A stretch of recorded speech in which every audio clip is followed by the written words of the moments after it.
Chair holder high. Oh, look at I can't touch the ground. that. I'll pop up and down. Call the meeting to order. Dana, call the roll. Mark Nonig. Here. Terry Cody. Here. Carl England. Here. Diane Flatinall.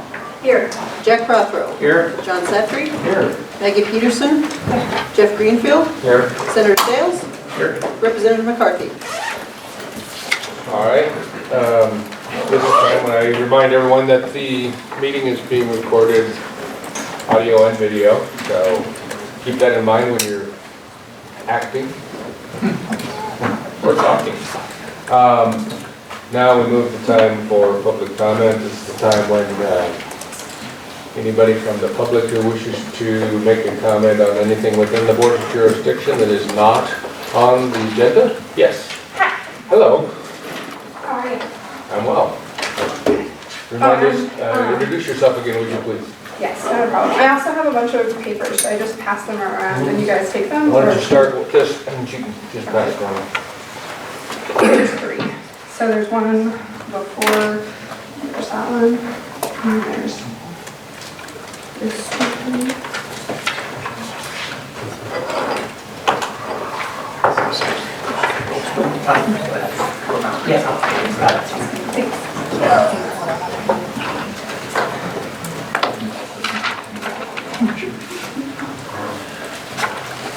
Good morning, Mr. Noning and members of the board. Thank you for letting me make a comment here with the Board of Investments. My name is Katie Sutton. I'm the director of Montana Organizing Project. And I spoke briefly at the last meeting about the Board of Investments investment in JLL Partners, in JLL Partners, a private equity manager based in New York, and Ace Cash Express, a Texas-based payday lending company. Since last meeting, I've uncovered plenty of other information that I'd like to share with you at this time. As mentioned last time, the Montana Board of Investments has invested $50 million in JLL Partners, and there were $2 million investments invested by the board. One invested in JLL Partners Fund 5, and that was in 2004, and one was JLL Partners Fund 7 in 2015. In recent years, multiple companies with the JLL Partners portfolio have reached multi-million-dollar settlements with federal regulators, like the Consumer Financial Protection Bureau and the Department of Education. And these were following charges that they defrauded consumers in multiple different ways. JLL Partners took payday lender Ace Cash Express private in 2006 after the first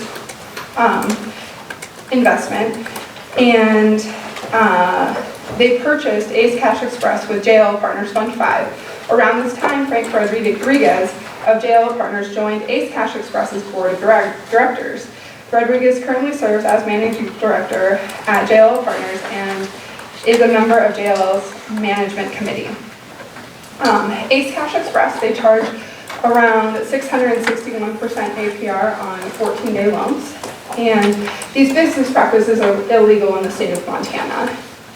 In 2010, voters created an interest rate cap at 36% interest, and since then, companies like Ace Cash Express don't do business here. Montanans save about $37 million annually because of these protections. More and more states are increasingly passing similar legislation, including South Dakota in 2016, and I think Colorado is on deck to pass something similar in the next couple of years. That brings the list to 16 states where Ace Cash Express's loans are illegal, and the city of DC. In 2014, Ace agreed to pay $10 million to settle federal allegations by the Consumer Financial Protection Bureau, or CFPB, that it used false threats of lawsuits and other illegal tactics to pressure customers with overdue loans to borrow more money to pay off their loans. CFPB director at the time, Richard Cordray, spoke out and said that Ace used false threats, intimidation, and harassing calls to bully payday borrowers into a cycle of debt. This culture of coercion drained millions of dollars from cash-strapped consumers who had few options to pay it back. In 2015, after learning of the settlement, the New Jersey State Investment Council, which invests pension funds on behalf of the state, sold the state's pension system's investments in JLL Partners Funds 5. They did this because New Jersey law prohibits payday lenders from operating within their state. Ace Cash Express is not the only JLL Partners portfolio company that has run afoul of consumer protection laws. In June of 2015, Education Affiliates, an operator of for-profit colleges that is owned by JLL Partners, agreed to pay $13 million to the United States government to resolve allegations that it violated the False Claims Act by submitting false claims to the U.S. Department of Education regarding student aid for students enrolled in their programs. The government alleged that employees at Education Affiliates, All-State Career Campus in Baltimore, altered admission tests results to admit unqualified students, created false or fraudulent high school diplomas, and falsified students' federal aid applications, and that multiple EA schools referred prospective students to diploma mills to obtain invalid online high school diplomas. These allegations also led to criminal convictions of 2 All-State Career Admission representatives, Barry Sugarman and Jesse Moore, as well as a test proctor, Jacqueline Caldwell. The various cases that were settled here include numerous allegations of predatory conduct that victimized students and bilked taxpayers, said Undersecretary Ted Mitchell of the United States Department of Education. Ace Cash Express's 2014 $10 million settlement with the Consumer Financial Protection Bureau, along with the Education Affiliates' June of 2015 $13 million settlement with the United States of Education, did not stop the Montana Board of Investments from giving JLL Partners more of Montana's money. It was after these cases that the Board of Investments committed their second $25 million investment with JLL Partners. The increasing number of states banning Ace Cash Express's loans and federal regulations out of the CFPB erode the profitability of Ace Cash Express, and therefore both JLL and their pension funds investments. More importantly, it means that JLL funds investments will be used to continue to pay off fines for its company's abusive practices and continue to put the pension fund's money into efforts that undermine or sneak around our state laws, and as well as federal laws. I guess what I'm trying to ask here is whether there was a due diligence failure on the part of Montana, or if there was a failure to disclose on the part of JLL. Did JLL disclose these settlements to the Board of Investments before Montana invested in them for a second time? And if not, did the Board of Investments do their due diligence in researching the portfolios they were investing in? In either case, should Montana be investing in JLL Partners with the knowledge of these abusive tactics to meet their fiduciary responsibility? Does Montana want to invest in portfolios where the companies within them engage in predatory practices, especially after companies in those portfolios have settled cases with federal agencies due to those practices? We understand and appreciate that Montana actively avoids investing in things that are federally illegal. Does having federal cases brought to JLL Partners subsidiaries constitute federal illegal practices?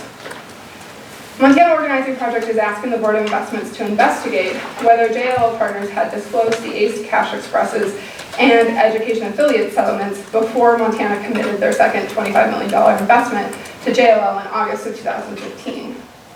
Further, the Board of Investments should not only halt new commitments to JLL Partners funds, but make it clear to them that the Board of Investments will not reinvest with them until JLL exits its investments in Ace Cash Express and Education Affiliates. Failing that, the board should consider divesting from a firm whose profits come from abusive and illegal practices like 661% APR loans, or engages in fraud to prey on students. Beyond investing in products that are illegal in the state of Montana, JLL Partners has spent millions of dollars to settle federal settlements with the CFPB and Department of Education. Montana should not be invested in companies that break the law. Thank you. Thank you very much. Mr. Chairman, I'm not familiar with the agency or whatever you work for. Can you just tell me who it is? Yeah, it's Montana Organizing Project. It's a membership organization that works to connect faith, civic, and labor. Anything else? Thank you very much. Thank you. Anyone else from the public to speak on? Oh, you all right? That just popped. Anyone else from the public wish to speak on matters within the jurisdiction of the board, but not on the agenda? Seeing none, we move on to the minutes of the April 3, 2018 meeting. Do you want to have a motion? I move to approve. Is there a second? I'll second. Discussion? All in favor, say aye. Aye. Opposed, no. That motion carries. The April 5, 2018 meeting minutes. I move approval too. You do that one too? Sure. You do? I'll second. All right. Discussion on that. All in favor, say aye. Opposed, no. That motion carries. All right, that'll move us to the committee reports. We'll start with John.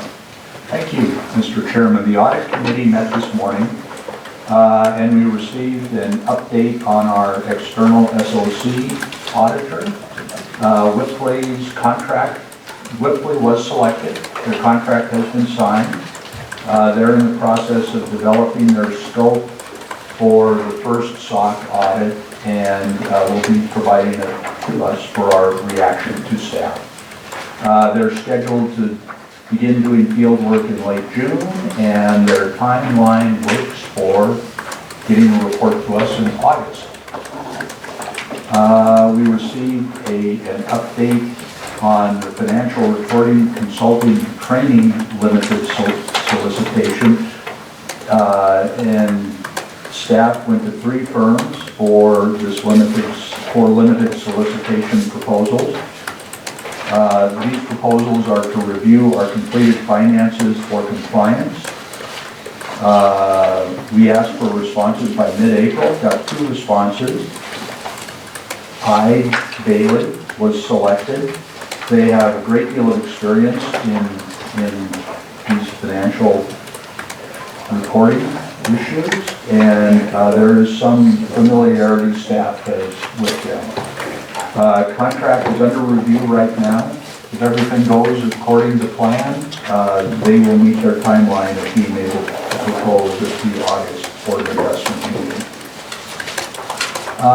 We reviewed the letter that the board and David will be submitting to the legislative auditor in regard to the deficiencies that were found in our audit report this year. It's moving along, and it's close to ready for submission. We reviewed a couple of changes to the audit charter.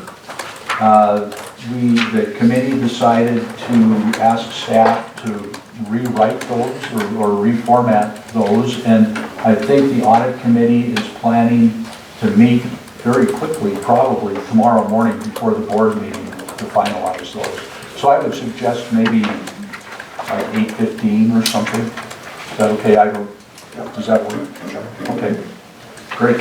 And then we will have the committee's revised recommendation to the full board on the change to the audit committee charter. Let's see.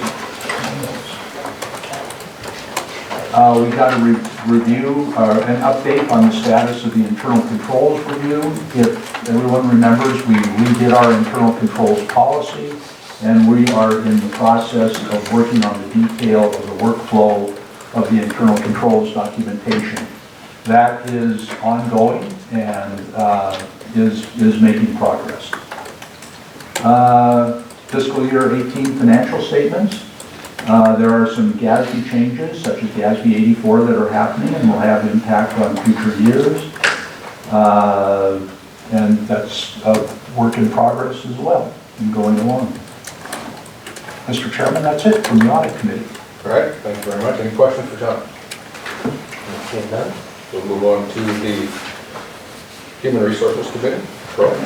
Human Resources Committee met this morning. All members of the board were present, and we approved 2 things in the approval of the board. The first are updates to our exempt staff pay plan policy to reflect current market conditions, and I would so move. Second. Is there a discussion? Seeing none, all in favor say aye. Aye. Opposed, no. Unanimously carried. And the second is the salary for the exempt staff as distributed and approved by the committee, and I would so move. Second. Moved and seconded, no discussion on that.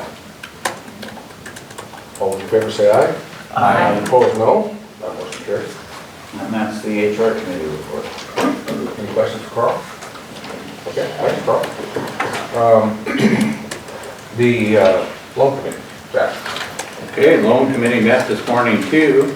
If you turn to tab 5, if you look in your book, there's some loans that the loan committee approved for the record.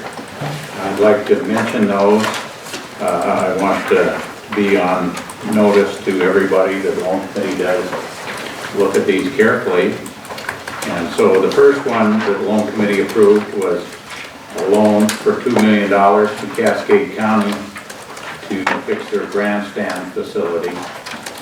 And so that's the one that we approved. The second one, we did a loan to the Board of Regents of Higher Education for MSU to fix their intramural programs or fields. And that was a $4 million loan. The next one we looked at was a loan for the town of Troy to fix their wastewater system. That loan request was $1,393,000. We've done a lot of those, but we're starting to see more of them in the eastern part of the state so they can get their infrastructure up to date.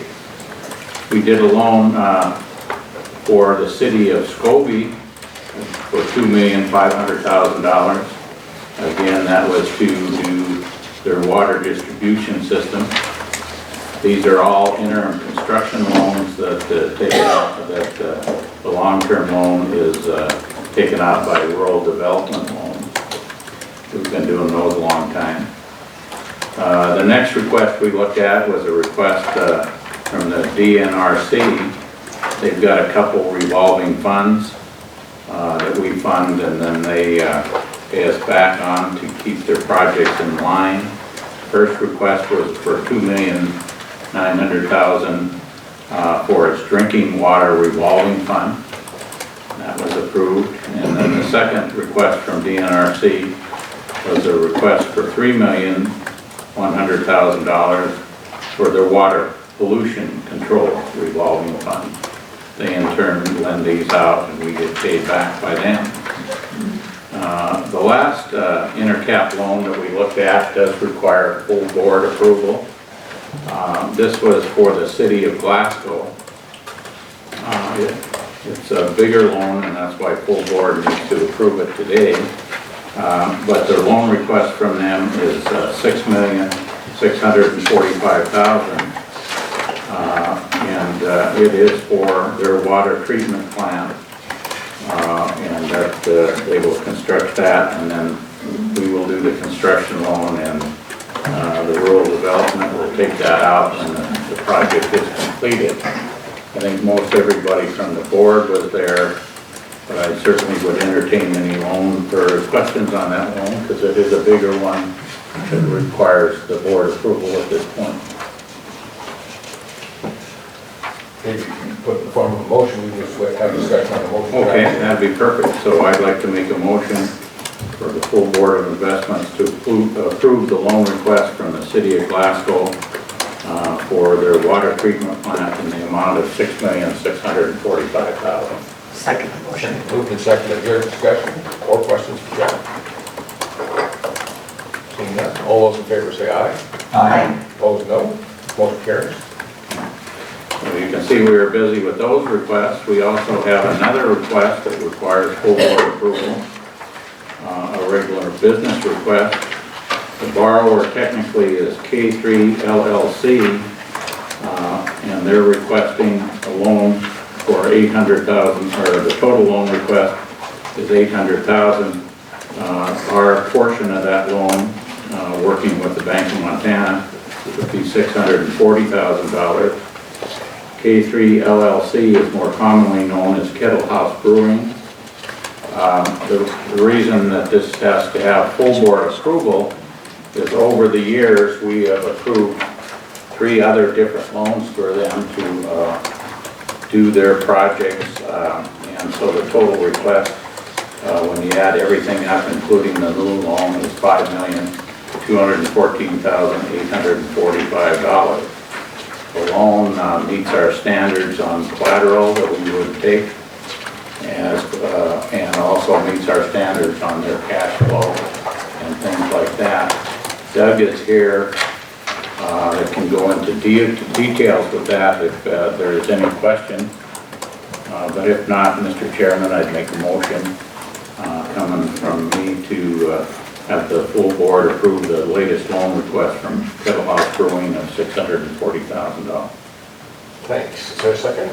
I'll second. Make a second. Is there discussion or questions for Jack? Seeing none? Mr. Chairman, Yes, this is yes, that sir. the Bank of Montana is a lender, and I represent them, so I'm going to recuse myself. I've had Kettle House beer, I don't think that. I have it, I get a vote. Okay. Okay, thanks, Carl. Anything else on this one? All those in favor say aye. Aye. Opposed, no. Motion carries. Jack? And I think that's enough for loan committee because I smell lunch. All right, any questions for Jack on the loan committee? All right, let's move on to the TRS and PERS. Who wants to go? I'll go first, I guess. We met once and it was a very short meeting. We were done by noon. The highlight of our meeting was Joe came and spoke to the board and it was very informative, so I want to thank him publicly for that. We really did have a short meeting. I mean, it was literally done by noon. He took up an hour and 20 minutes. That's good. Okay, thank you. All right, teachers retirement system, we met last week, and the work that we had to do last week was to look at a review of an experience study from our actuaries. We do experience studies on a regular 4-year basis. That experience study looks at demographic and economic information used to project the health and the need of the system. Our actuaries explained that over the past several years that the standards regarding guidance in choosing these assumptions and values have changed somewhat, a little tighter in what they're allowed to assume and not. They in fact then took some more conservative assumptions as part of their preparation for this experience study to give us recommendations. Some of the areas reviewed, withdrawal rates were reviewed. That would be both full-time and part-time positions. They found over the period of this study that there was much greater withdrawal of part-time individuals than they had used in their last calculations. And so they made an adjustment to the part-time in particular. Mortality rates, since we're fairly small in size, they usually use accepted tables from the greater U.S. and not just from Montana. Not enough people to look at that. And actually, they look at both pre-retired and post-retired data to see if their assumptions are correct. And they were actually quite close using these tables. There were some minor adjustments that they used this time compared to last. We look at disability rates, and of course that also is pre-retirement as well as post-retirement. And again, with our population, by no stretch is there a significant number of disability cases in Montana to make our own rates and data tables. So again, we would look at some standard outside tables there. For the most part, we have maybe 25 to 30 in that 3 to 5 year period individuals. They were within what the estimates were, so again, very, very minor tweaks. Service retirement, what that means is you can have an early retirement, which would be reduced in value. You could retire at the prescribed, for the old system, 25 years, for the new system, 30 years.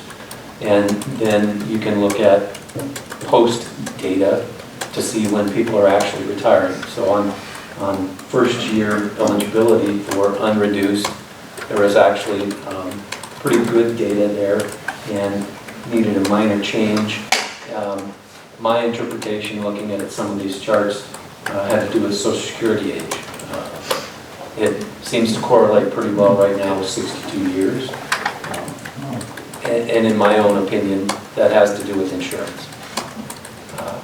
You can see the trend going towards 65, and I suggest probably towards 67 later on. So those rates, the service retirement actually need to be adjusted again. So yes, there's a spike on the first eligibility, but it seems to be moving farther on down the line. People are living a little bit longer, but that also means they're contributing to the system a little bit longer as well. So whether that's good or bad news, it's news, and they made those adjustments to those assumptions.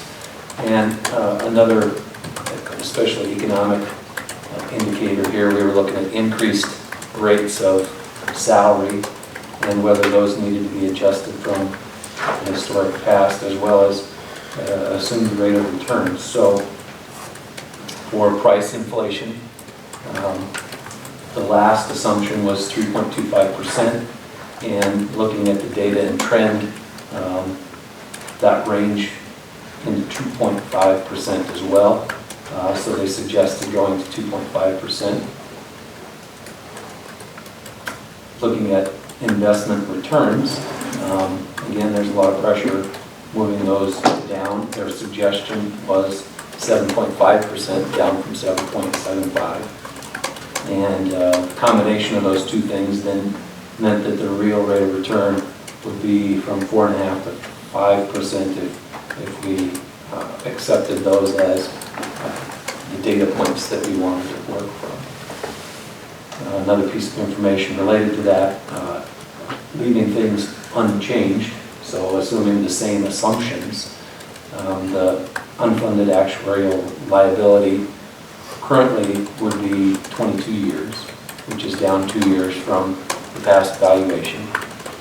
If we were to go with the decreased rate of salary inflation and the decreased rate of expected return, that would bump the UAAL to 29 years.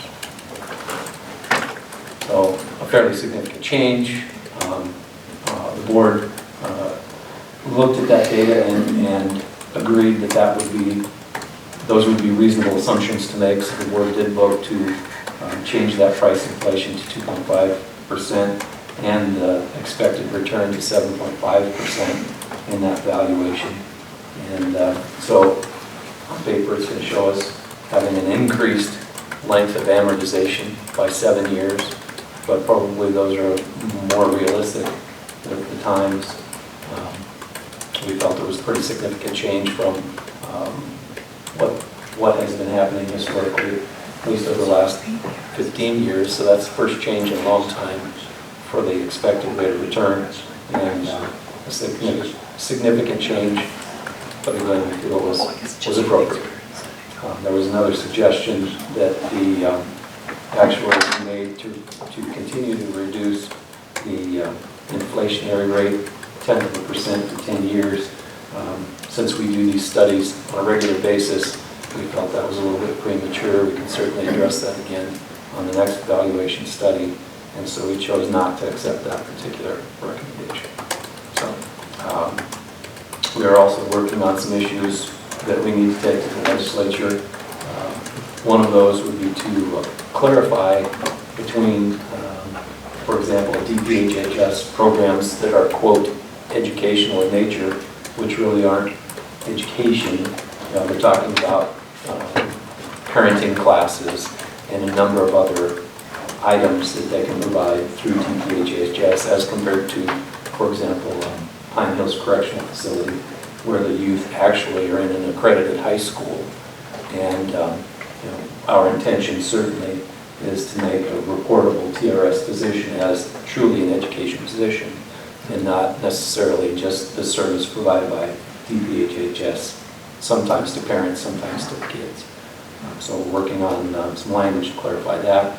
I think the last legislature made changes to Title 72, which has to do with trusts, and a lot of language that we relied upon was in this Title 72 and it was deleted. So we need to have some language talking about the ability for us to have the retirees' funds go to trusts. Right now, we don't allow that because that would be on in perpetuity for grandkids of grandkids of grandkids potentially. But the real issue would be special needs trust, which is the only thing currently allowed. So there needs to be some legislation that would clarify that. And a third issue that seems to be perpetual at this point is the university system's contribution to TRS. So in years past, university system employees were part of TRS. They were later given an option and that option taken away. So they newer employees can't participate in TRS. But the liability related to those individuals who were in the teachers' retirement system exists until it's actually paid off. The theory was that, as we got these data points from our actuaries, that the responsibility of the university system would be adjusted so that they could, in theory, be paid off by 2033. That's the goal date. At the current time, there hasn't been a change in many years. It's 4.72% that the university pays in. Actuaries say currently that rate would need to be 10.22% to actually meet the 2033. It gets worse because no change by the legislature ever takes place. And so we keep kicking this can down the road. We talked about maybe offering a bill that would make an incremental change for many years to come to get to there instead of just saying, here's what the actuary says, this is what we need. But something needs to change. We have to keep trying on that particular front. Lastly, we did hear a contested case dealing with member benefits, a very long, ongoing contested hearing case. So hopefully this will be maybe our last step in that, but potentially it could be going to a district court as well. So that's what we did last year. Thank you very much. You got a lot more done than PDR. And I was done by 3. So. Any questions? You got them? I don't ever talk about our closed meeting minutes. Well, these aren't closed. Thank you, that was very well done. Scott, you got anything for us? I'm actually got an election coming up in a couple of weeks. It's going to set the stage for the general election 5 months later. In terms of finances, I talked to the fiscal division manager this morning, and there's some discrepancies in terms of what revenue will be. We still think that we're going to come within a couple $1 million bucks, or maybe even exceed our forecast by a little tiny bit, but it looks like we're going to be on target. But the governor's office still thinks we're going to be about $140 million short of by name, so there's quite a little bit of discrepancy there. But I think we're right, so time will tell. That's all I got. Thank you. Anything else? If the governor's office is right, what happened? I guess we'll cut the budget or raise taxes. I mean, you gotta come back for a special session, do that? Probably not. They can do supplementals. Oh, okay. They can borrow money. They can come visit you. We've done that already. Would you discourage that, sir? All right, I think it's time for us to adjourn for lunch. We'll be back at 1 o'clock.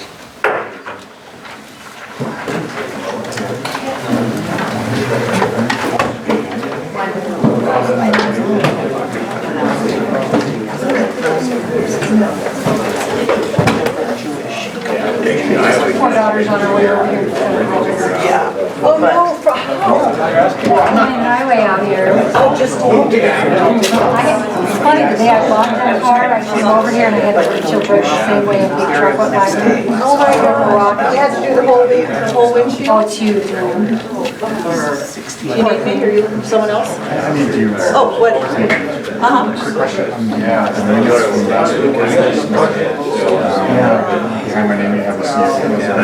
Oh, and you're not? I'm not.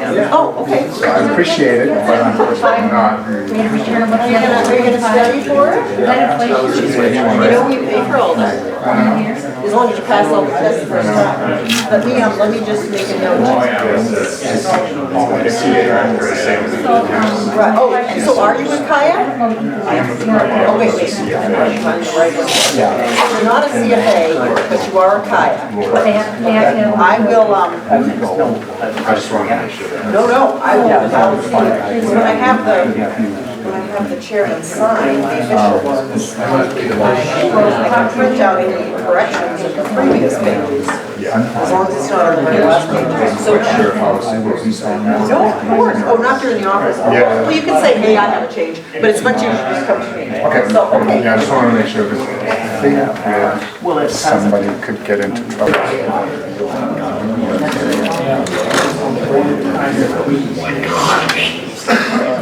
Let's reconvene, and I think we're up to, Tab 2. Tab 2, that's the director's reports, yes, thanks for reminding me. We're on tab 2. A is member requests or follow-up from prior meeting. We, staff, have none of note. Any issues? Moving on. Quarterly cost report. Any comments or questions about the quarterly cost report?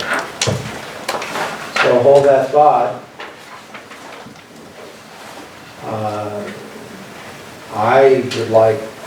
I would like permission to eliminate this report. It takes time from staff. I don't believe it has utility for the board. I've been somewhat skeptical from the beginning, but we did it because it was something that the board said that we should do. But I would remind you that our in-house costs, they're always going to be almost to the dollar the same every quarter as our custodian. And the only movement with the managers is basically on the market, and you can't really get any color on a quarterly on fees. So, you know, if you will do it, we do as we're told, but I would, when I asked you just now, this would be like the umpteenth in a row meeting for like going on 7 years. I would have a response from the board members. So my question to you is, do you want staff to continue with this report? And my recommendation as your director is no. So, Mr. Chairman. So, have a discussion on that? Jack? I always want the public and other people to understand that we're very concerned about costs here. And so I don't want to give the wrong image, but because we're very concerned with cost doesn't mean we need this report. And we've got enough reports in the book so that we can't take action on. So I'm fine with getting rid of it, but I want to make sure that we don't give the wrong impression to outsiders that cost is not important. Others? Well, I think that was, you know, we go back to when we started this, and that was a concern of a board member at that time, that we weren't looking as carefully at costs as we should have been. And one of the things that we needed to do was to get a quarterly report on cost, which we have. It doesn't really tell us very much. I agree with Jack 100%. That we can be concerned and talk about and disclose in annual reports and in our quarterly updates, you know, where our costs are. without necessarily having the staff go through the laborious process of preparing this. Chairman, it seems like, is it the CEM report, is that the one where we? Right. I mean, that seems like a more useful document, which you have a context to put the information, as opposed to just these numbers. So as long as we continue to do that, that seems a better use of resources. I think that, Mr. Chairman, that, I'm going to take that as a question from Member Coe. The question implicit is staff recommending any change, anything else? Absolutely not. I believe that cost must be an important consideration for the board. I believe that, although maybe not the only vehicle, I think at least currently the cost-effective management benchmarking company we use is the best in the business. It's not perfect, and this year would be like the 8th year in August that we planned and told on a work plan that we have an agenda item specifically on cost to our peers. We are required to report under the statute our cost performance, our performance to other peers. I think we have to bring in performance and cost. So in no way does this recommendation at all impact what we're currently doing and what we recommend on our sensitivity to cost. And I'm glad that we are using this time in front of the television cameras to remind or tell the public that this board is absolutely interested and concerned about cost-effective returns, and that this particular report just doesn't have the utility that it takes for us to examine this situation, but in no way does it detract from the board's commitment to being cost efficient. So, two comments. One is that I'm sure this is information that could be available from time to time if it was requested, and staff could prepare it. But the other point I want to make is that every return we see is net, almost every return we see is net of cost. And by its very nature then, part of our analysis is the cost when we're looking at the returns, or it should be, and I think it is.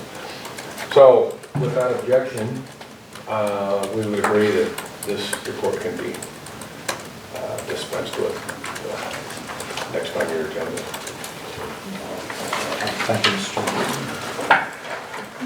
So I'm now on the monthly snapshot, and so you get a monthly, I call it the crib sheet when I ask after the guys. It has a few changes over the years. This is about our 5th or 6th year into it. Basically, the purpose of this is to try, for me, as the originator, to have at my fingertips what I could answer about 90% of the questions that I get from the public. Not that we get a lot, but it shows you from various slants. And it's grown to have, I would say, quite a bit of utility. This originally was just on my desktop. Now it's something I almost always have for the legislatures, because I think they want to know what's passive, what's active, what's external, internal, by pool, by this, by that. And now and so I think this report has a fair amount of utility, and you actually get it monthly. Moving on to the budget status. Every year we give you the status where we are on our budget. And the new board members, are there any, I'm going to just see, do you have any questions of me as to what we have for a budget and how we do our budgeting and how, because it's, I won't say it's one of the most complicated in state government, because most of it's complicated, but we have about 6 different layers of budgeting at least. I mean, we've got from one side, we've got the Internal Services Fund and the Unified Investment Fund. They have these various, whether it's appropriated, we have an ephemeral appropriation, we have a statutory appropriation, we have a statute appropriation. So, we don't make any, we acknowledge that you are spending about, $60 million a year, only, and the every other year budget is about $6 million. So only about 10% goes to the legislature, much of it's statutory appropriation. Most of where we spend most of the taxpayers' money is on management fees, and that's embedded in the law that we pay returns at X expenses. So I'm going to stop and see if anyone has any questions on sort of the overview as far as the generic overview, and then the next page, which Jerry updates for us, is this is just on this, not just, we have about $6.5 million that were appropriated by the legislature, and this is, you know what, most of us think about our budget. This is what, inside the building, our salaries and the research and the electricity and the commerce. So you'll see these various buckets, and these buckets are in the Sabres accounting system. The legislature in Schedule R passes a a single dollar amount for 2 years, and then that gets translated into these various subcategories. And we can't go beyond that absolute dollar amount. So this is where we are. We have actual versus budget. To me, there's nothing, well, I'm going to stop. It's for you to tell us if you see of anything that you want a more fuller explanation. Yeah, Peggy. I did talk to Jerry about this, but I wanted to bring it up. I would really love to see a percent column in there, percent between actual and budget, so we can see where we are. We'll be able to see then in those situations where you're over on personal services, we can say, geez, as of this point, you should be at 75%, you're at 85%. I mean, I think those would be helpful to me. I look at this and they're just numbers right now. Jerry duly noted, but it's an easy column to insert. Yes. My question would be on that is it all linear? I mean, you know. No, but they can always explain to us why Yeah, they're but not. we're going to have, my suggestion would be to keep that in mind if there's a reason why the, you know, things are front-end loaded or back-end loaded with some kind of explanation. Because I'm not sure it's always linear. For PRS, we went to this model, and it's really been useful where some accounts are spent 100%. They actually have a comment over there saying IT costs are paid up front. That's why it's at 100%. So they really do help. Those comments, Good, yeah. that's a good suggestion, Terry. So one question then on out-of-state travel, because we've increased that to allow, you know, for a change, but it really hasn't been used as much as you thought. So will that affect what you request the next time, or?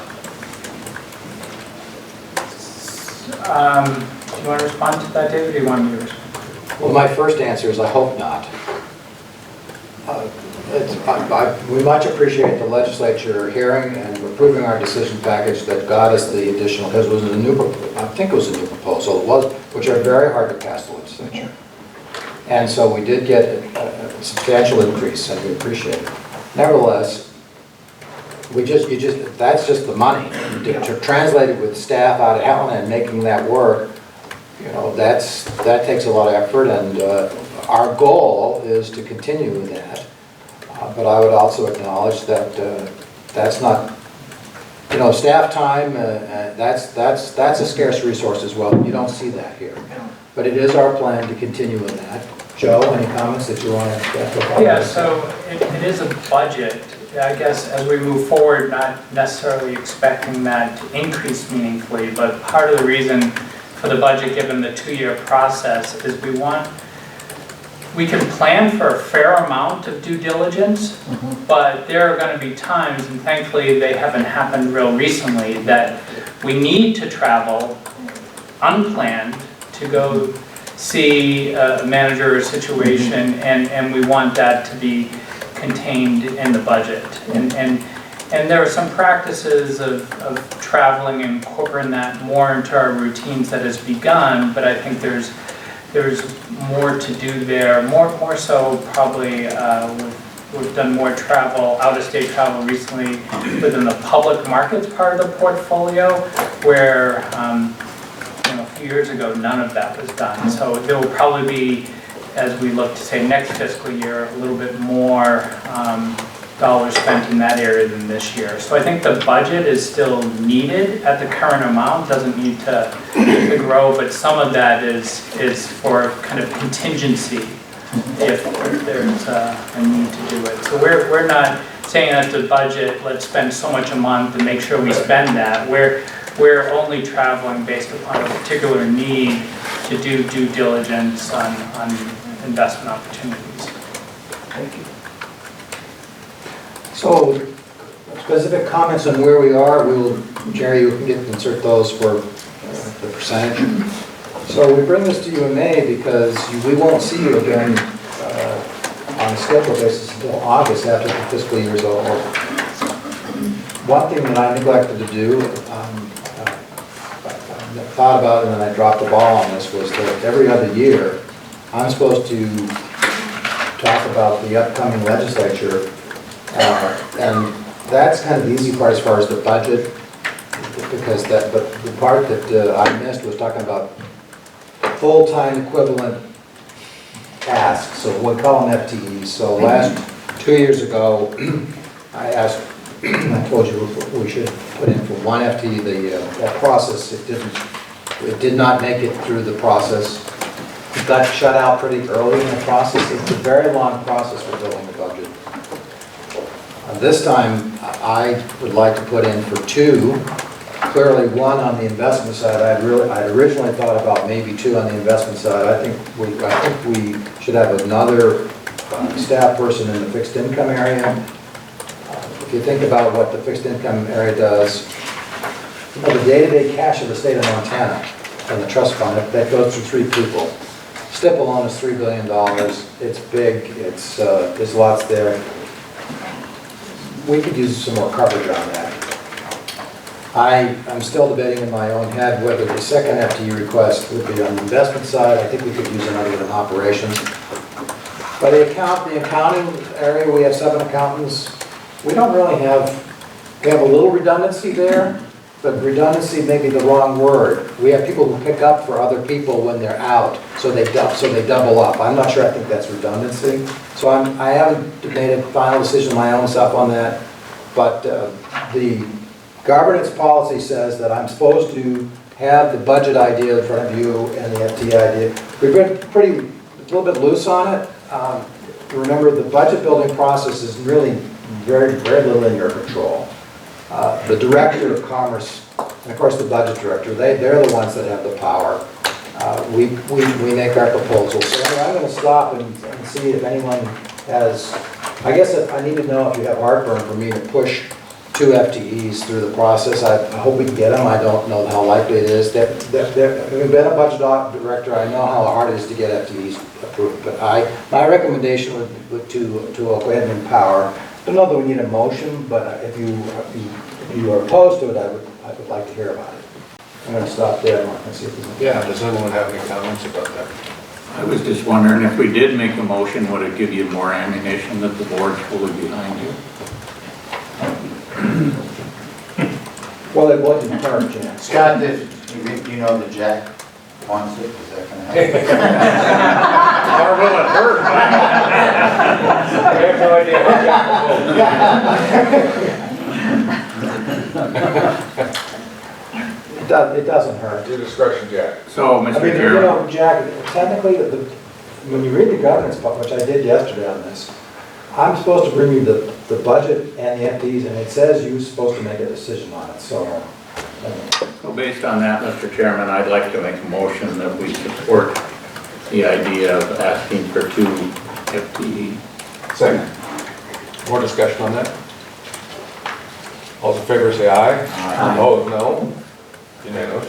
Thank you, Mr. Chairman. Moving on, the report to legislative audit, we did cover, I did have that tab.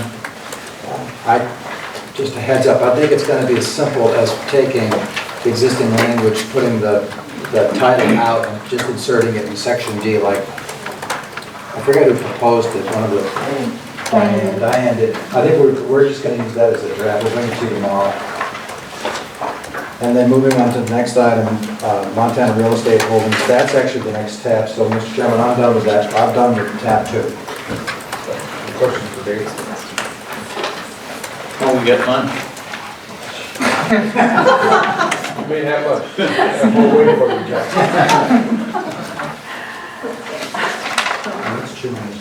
All right. So let's move on to the next item, which is tab 3, Montana Real Estate Holdings. Thank you, Mr. Chairman. We are in tab 3. We have 4 properties with buildings and 1 lot that's undeveloped. It's kitty corner to the Board of Investments property. lot of history with all of these properties. They've been recently, appraisals have been done on these properties recently and have been done again this year. We have offered at least everything but this building for possible sale to the state. The difficulty that the state has is that because of various constraints, including just money, long-range building has yet to pick up the idea, but the administration knows the board is interested in shifting ownership of at least the properties other than this building, and perhaps even this building. Anyway, as you know, in February, I told you my recommendation as far as my position is that I think it's a better fit if we're going to continue to own these properties to have them trust fund versus pension. I think that we manage our properties probably more for income than actual return, and given that the properties are treated almost identically as if they're not technically state buildings, but they are held by state interests through the Board of Investments. So I think it's a better fit. And Jerry, were we able to hand this spreadsheet out to folks?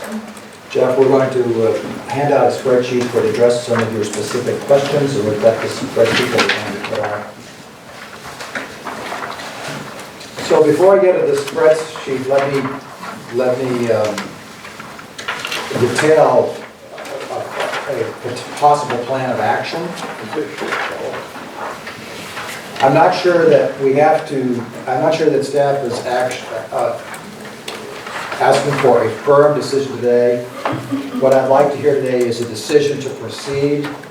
I think our sense of staff is that we would have a final decision, if you're assuming you're a go, at the August meeting. And my sense is that my gut is to memorialize this. I would probably suggest we use a resolution approach. And I've got some other details about the approach that I think we might want to consider. But let's just talk about the buildings and the situation that we have. So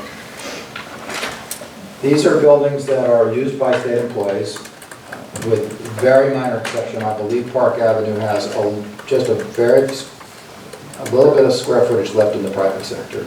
Am I right about that, Jerry? That is correct. And that's the only building that's not state workers. So it's an enmeshed. It's one of the issues that I think the board has sort of tiptoed around is, are we really arm's length as our fiduciary pension assets? And I don't think the answer is really quite yes. I don't think the answer is good enough yes. We think it's a better fit. We think it's a better fit for trusts, for trust income. So now, if you look at the spreadsheet, what the spreadsheet shows, these various properties, the carrying values at the bottom two, and the net income. I need to round this out a little bit because it's not quite as simple as seeing what the building's fair value is and net income. So let me complicate this a little bit. Up until 2 years ago, building's fair value was a combination of the original acquisition value and all capital improvements.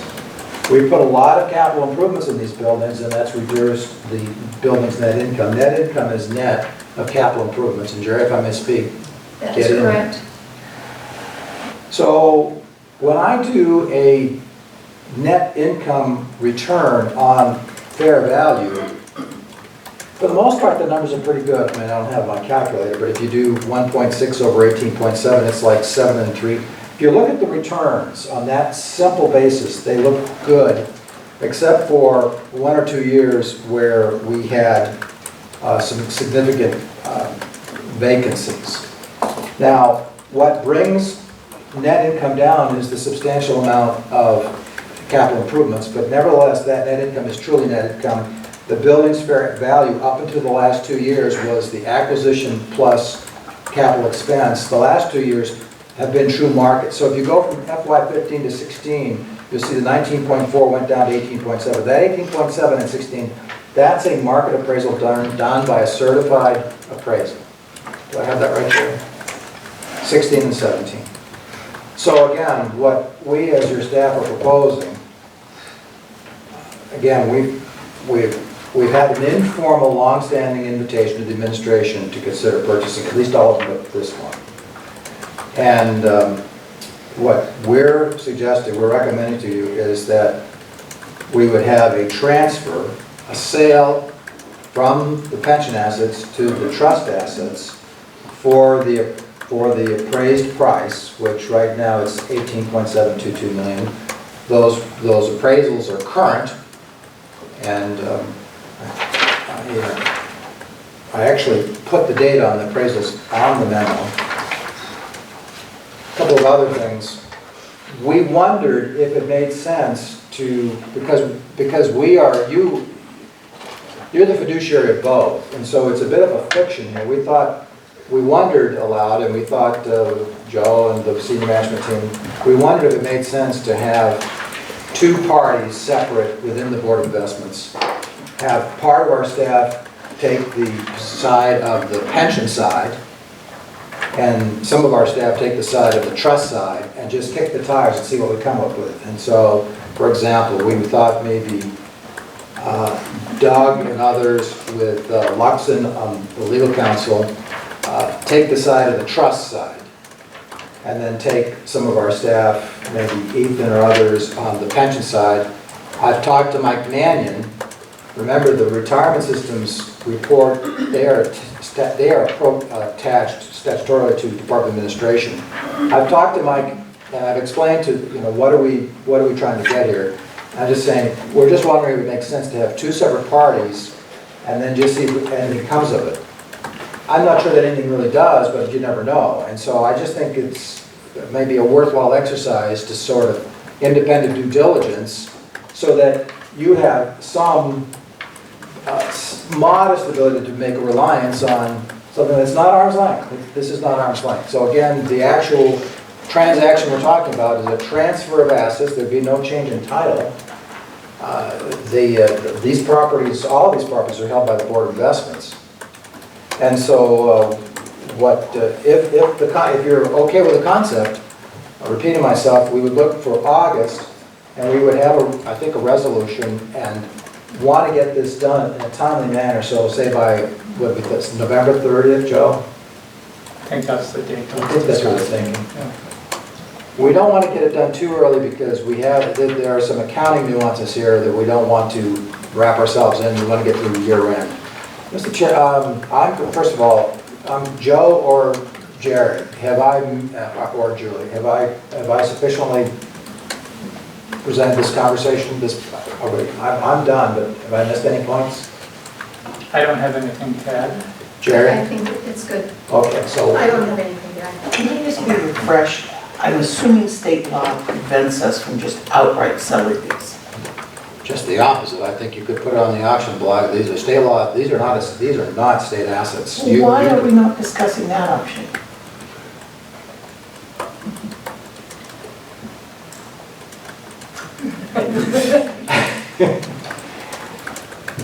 They're all filled by state employees.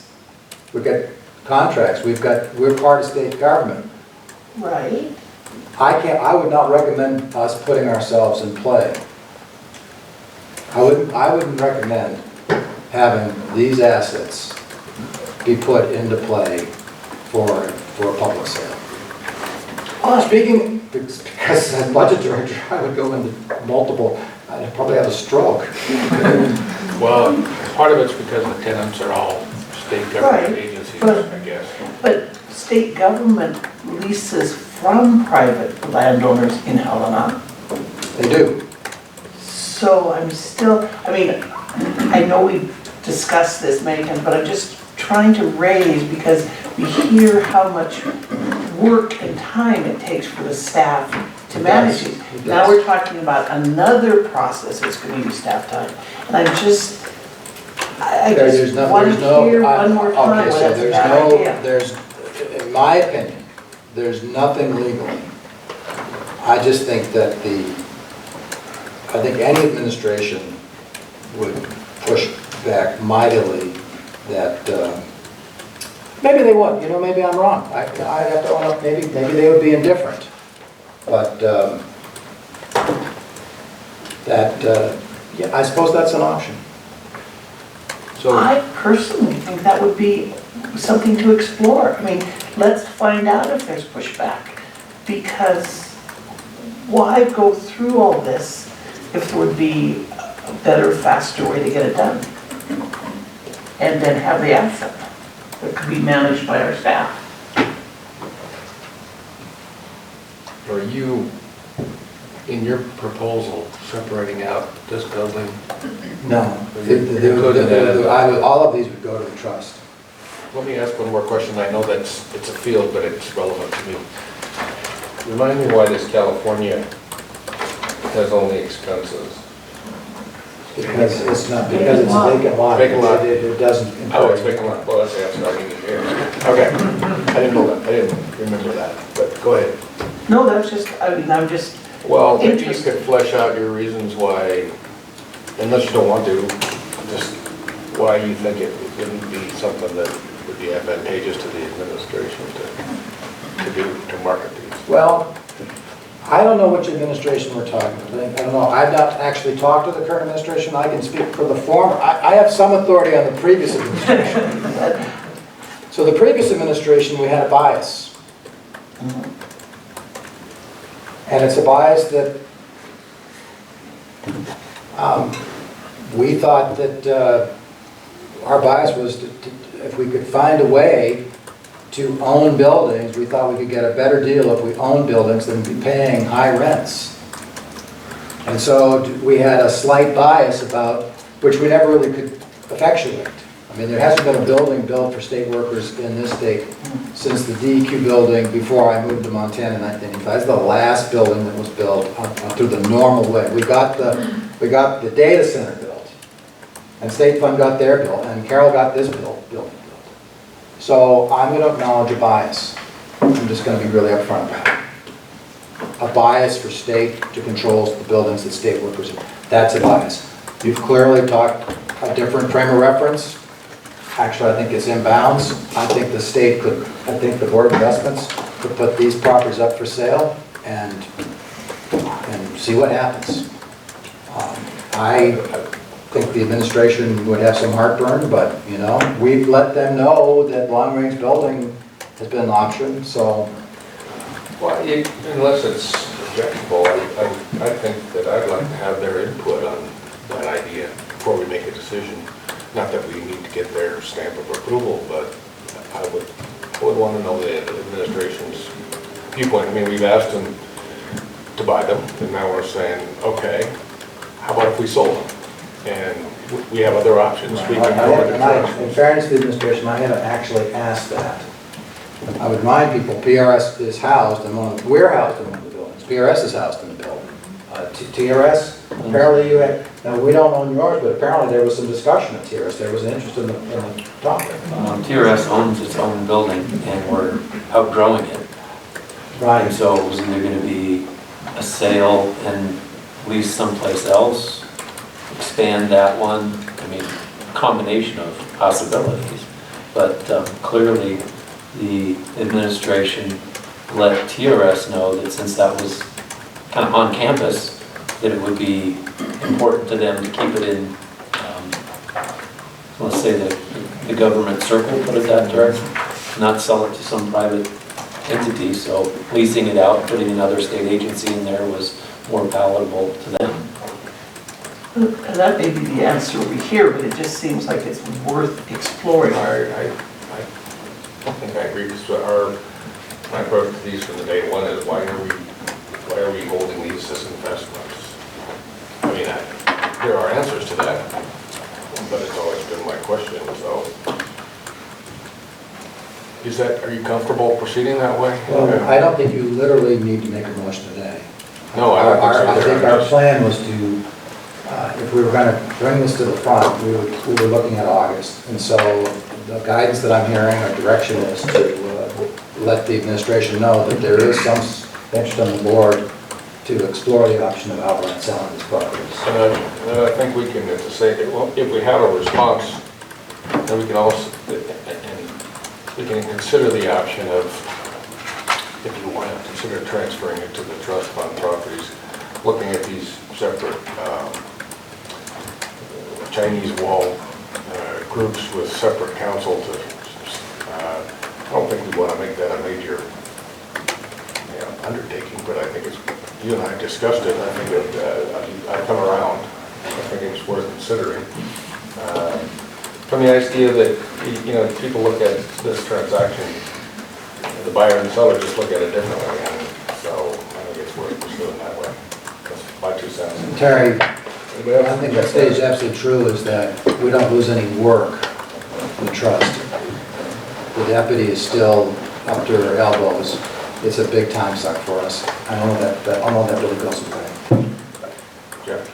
I just want to make sure I understand, between now and August, the intention is to actually get some data as to if it would be beneficial to make a change, what would that benefit be?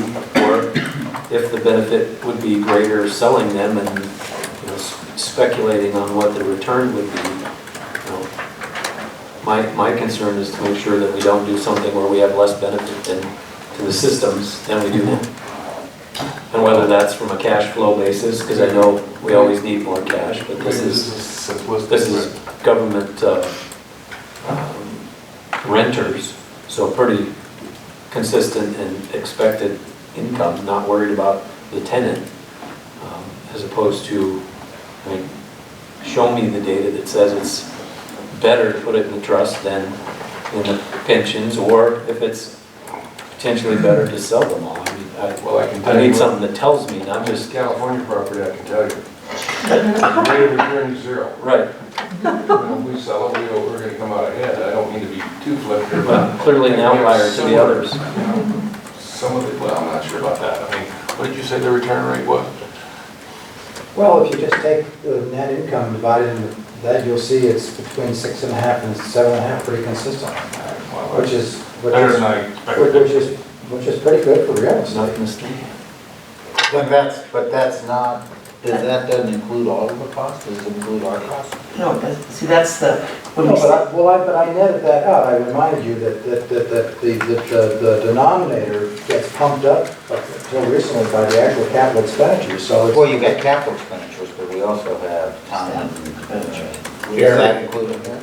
Including all of the costs, for the last, say, 5 fiscal years, it's ranged between 6 to mid-8%. So the return of these properties have been broadly consistent with the returns of our real estate portfolio within pension. It wouldn't be viewed as an outlier. So including all costs, the cost for not someone time per se, but the cost that we charge for it and all the capital expenditures. So it's not like this is sitting there earning nothing or earning a below market return. It's earned a return in line with the spectrum of returns we see in the real estate space.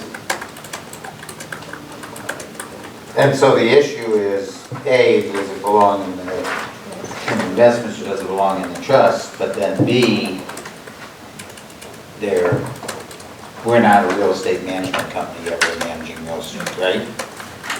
Yes. To me, And so the other question that goes along with what Terry's saying is, what about, is there a way to hire a real estate manager? and reflect that in the costs. Right. And then take the burden off the people who aren't real estate managers to manage real estate, put it on real estate managers, And then does the return go? well, I don't know the answer. No, that's what I'm asking. Yeah. I'm agreeing with the question. Well, Jerry, do we have, is there a distinction in real estate management and we have a property management We've got a- company, is that different from a real estate manager? I don't have any idea. I just want to know if there's some way to privatize the work that we have to do that's not within the realm, or not within the normal work that our people have to do. We have a property manager, but as far as, is that different from a real estate manager? We work on a daily basis with the property manager. We could clearly go to the marketplace and probably find someone to do it all. It would cost more than it does today because we do a portion of those activities that would probably lower cost than the market does it, right? But we could own these assets and get the return and separately pay someone else for the services of everything that the property manager does and everything that Jerry does. That would increase the cost, decrease the return, right? But and we don't know the exact levels of that, but it's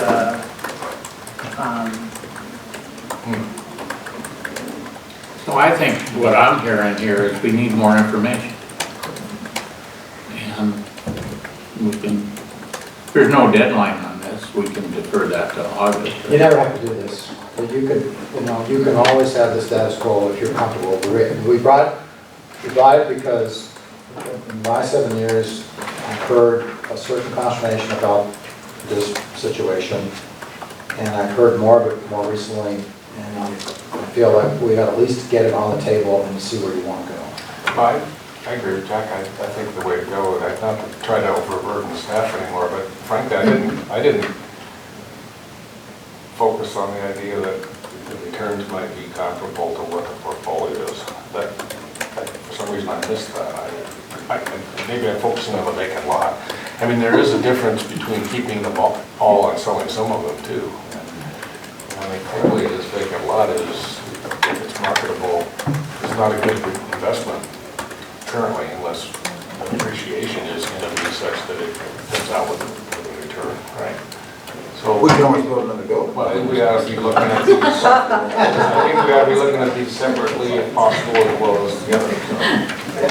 So. Okay, I think I have various guidances from various members, and so I'll encourage the administration to look at the tape. There you go. And then, hey, so I think I'm done with this particular. Will we get another spreadsheet? I'm like. Or we get any votes. All right, we're ready to move on. Let's go to Doug, tab 4, please. We're wound up for you, Doug. You better. tough act to follow. We might even be on schedule. Well, good afternoon, Mr. Chairman and members of the board. I'm going to review the commercial and residential loan portfolios. As of April 10th, the commercial loan portfolio had a balance of $182,617,615, and it represents 109 individual loans or participations. And since our last meeting, I've funded 7 IRP loans that totaled $180,817, and 1 participation loan for $800,000, and that was to the Ace Hardware store there in Billings that we approved last meeting.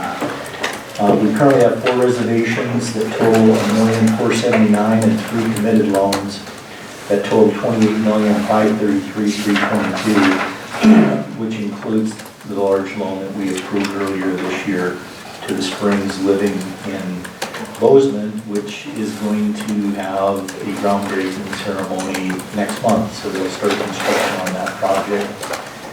The commercial loan portfolio, excluding the Veterans Home Loan Program and Science and Technology, has a yield of 3.15%. There's 1 commercial loan that's over 30 days past due, that's totaling $956,000. And we're pretty much all aware of that property. It's the on-the-border property in Great Falls. There is an offer to purchase the property for $975,000, and when I did this report, we were working with the buyer to finalize the offer. I'm happy to report that as of today, and it actually happened today, the buy-sell agreement has been signed, so I believe this fall the property will be sold and then we'll be out of that one. So that's good news. Our loss on that is going to be around $200,000. A little bit more than that, probably double that. What was that? Even more than that. What was that, Doug? Our loss on that, because we've already taken a loss, and we're going to have to take an additional loss.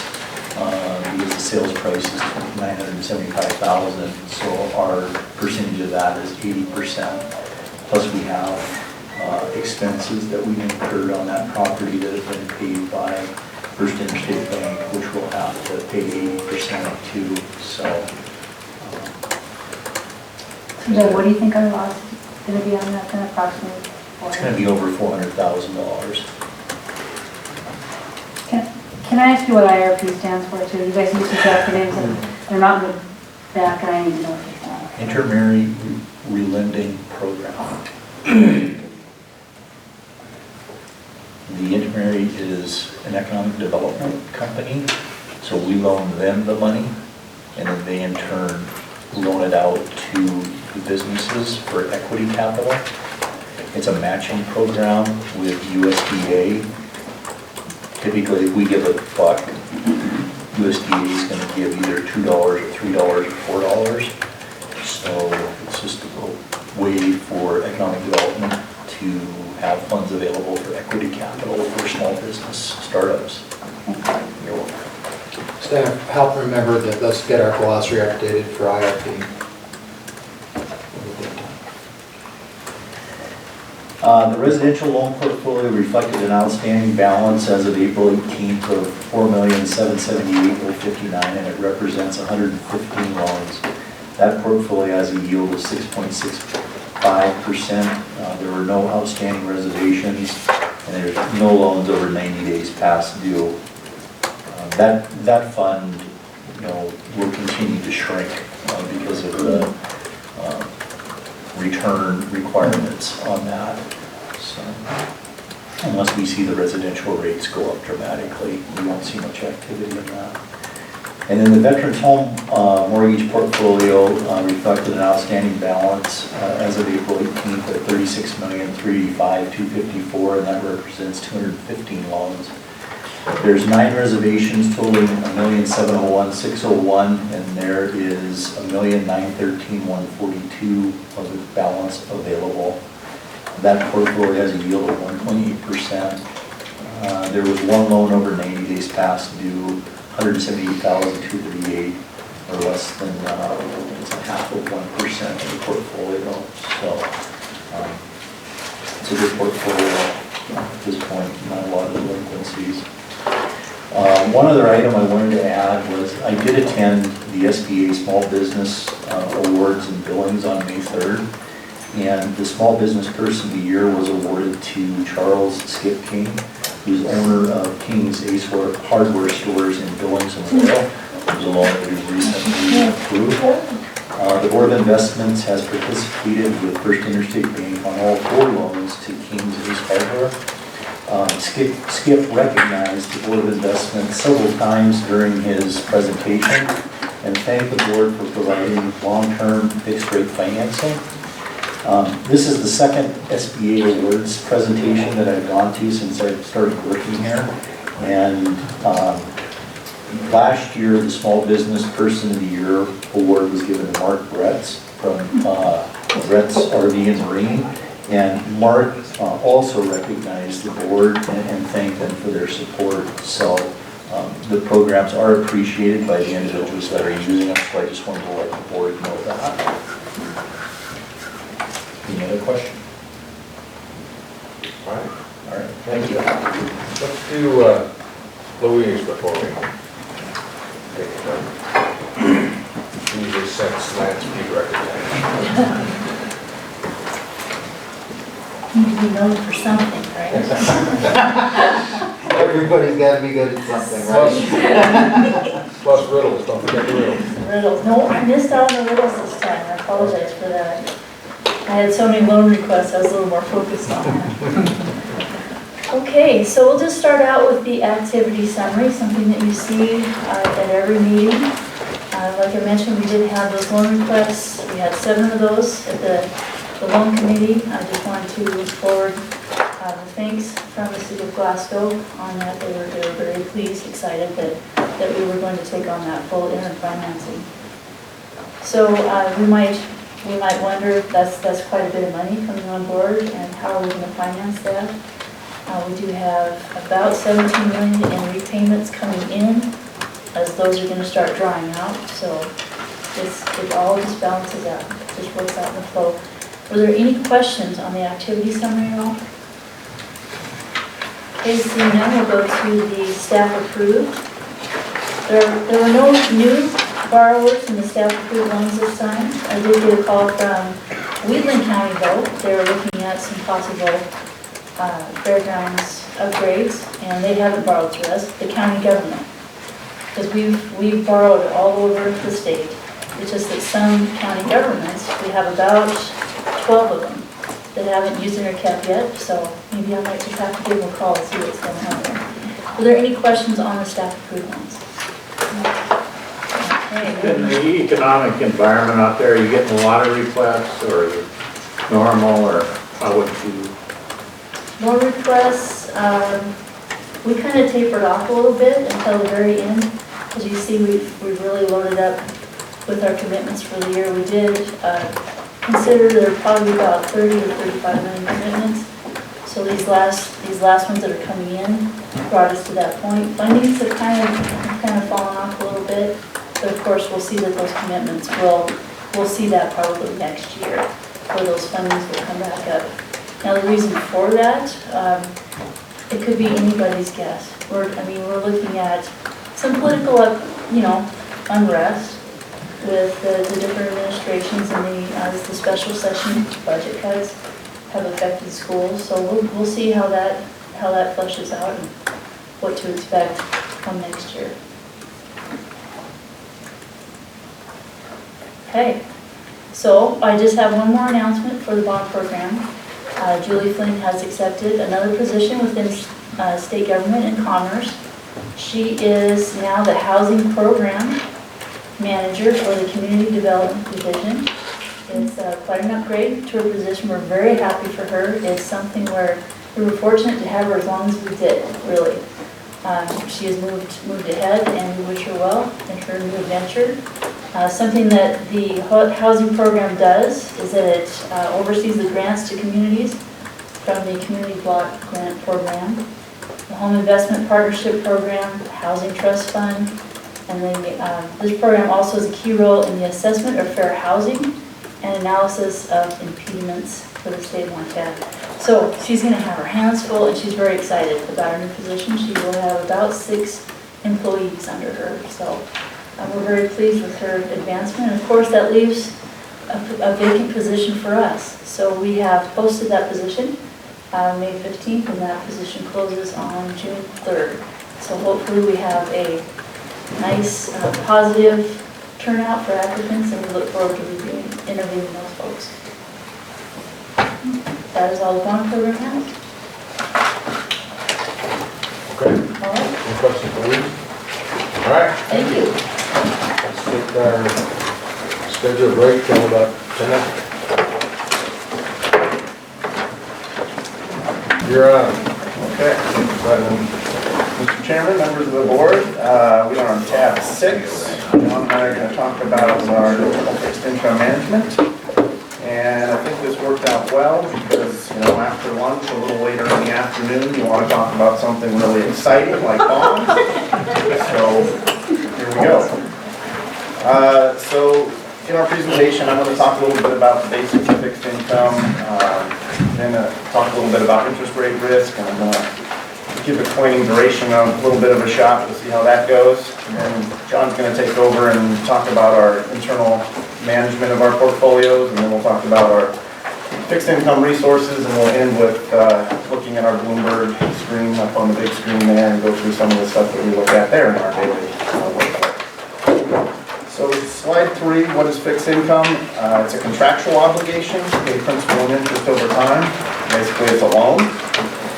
Bonds are issued by governments or corporate entities typically, and obligations represent a claim on assets, which can be either secured or unsecured or subordinated, but regardless, it is senior to the equity claims. Coupons are contractually driven. They can be fixed rate or they can be floating rate, and floating rate is typically tied to some sort of an index like T-bills or LIBOR is very common. We've had some discussions around that in the past. Maturities are predefined. They can range from as little as 1 day, generally in the case of like the STIP portfolio, or they can be up to 30 years or even further. Sometimes we see 50 or even 100-year securities that are out there. So moving to slide 4, the next 3 slides are all fixed income terminology, and I'm not going to go through every one of these, but I'm certainly happy to address any questions that you might have about any of the terminology that was in those 3 slides, and we're going to talk in some detail about some of these concepts in subsequent slides. Any questions on any of the terminology out of the gate? So sector, just spend a moment on that. It's the same sector we're talking about, stocks, bonds. We break the economy into 10 broad units, is that right? Yes. Right down. So, seeing no other questions, I'm going to move forward to slide 7. John, the fixed income indices are broken into different sectors than the equity indices. So they largely, you are dealing with similar things, but they're not the same definitions because the index providers are different, and so we can look at financial services in one and see financial services in the other, but our bond indices don't have the same number of sectors that our equity indices have. So there are some differences. And we can sometimes match those up, and we can break them down by the same format, I guess, if you will, that the equities are, but there can be some minor differences there, yeah. So moving to slide 7, primary fixed income risk factors. So the interest rate that we receive when we make an investment, that's the compensation or the fee that we would get for lending our money out. And if we look at that rate, that comprises all the risks that we face for a given investment, and we can separate those broad risks out below. So if we look at the first one, the real risk-free rate, so that's the minimum rate that an investor expects for any investment, that they're absolutely certain they're going to get their money back. So we're going to get our money back, but if we're going to lend out our money, we still want to make some sort of return over that time frame. We want to be better off at the end of the term than we were when we started, so we can buy additional goods and services. The second risk. On just a figure, today, what is that real rate of risk? So it's kind of always a little bit of an estimate to some degree. The way we typically would look at that would be we look at the inflation risk as well. So inflation is eroding our purchasing power. So prices of goods and services are typically increasing over time, and we want to account for that. So if we look at like the 10-year treasury today, it's about 3%. Inflation expectations are about 2%. So our real rate of return would be 1% in that. But that would be different as we kind of get to our next point if we're looking at maturity risk. So when we're talking about maturity risk, typically if we're going to lend our money for a longer term, we would like to get more return. So for instance, the 2-year treasury right now would be more like 2.5%. And so our real rate of return for a 2-year security is probably different than it is for a 10-year security because there's some uncertainty about what the real risk-free rate might be over that time frame. There's some uncertainty about what our inflation expectations are going to be over that time frame.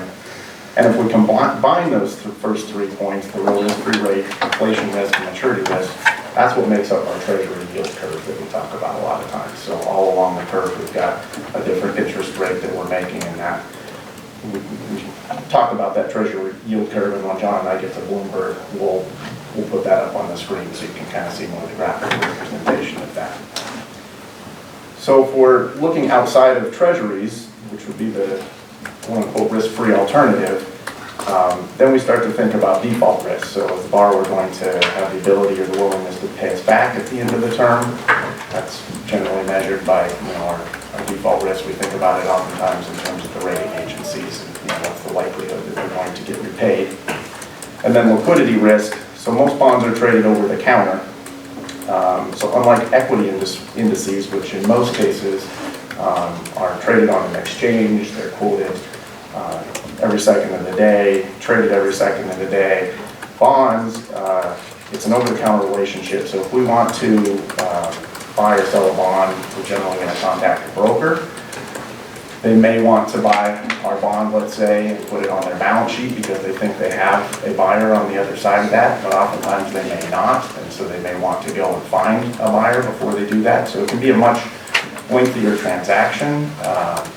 It's not quoted every second of the day, so a lot of bonds, we might go out to buy or to sell, and it may not have traded for several weeks, several months maybe even.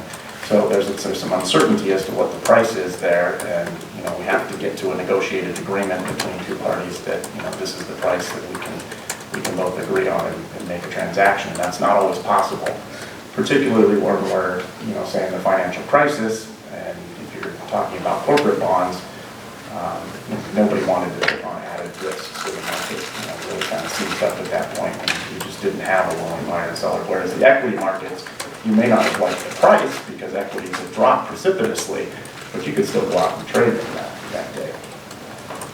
Talk about the rating agencies. How much faith do you put in them? Not a whole lot. I think they're generally behind the curve.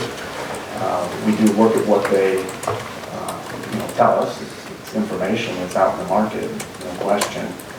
So we take it into consideration, but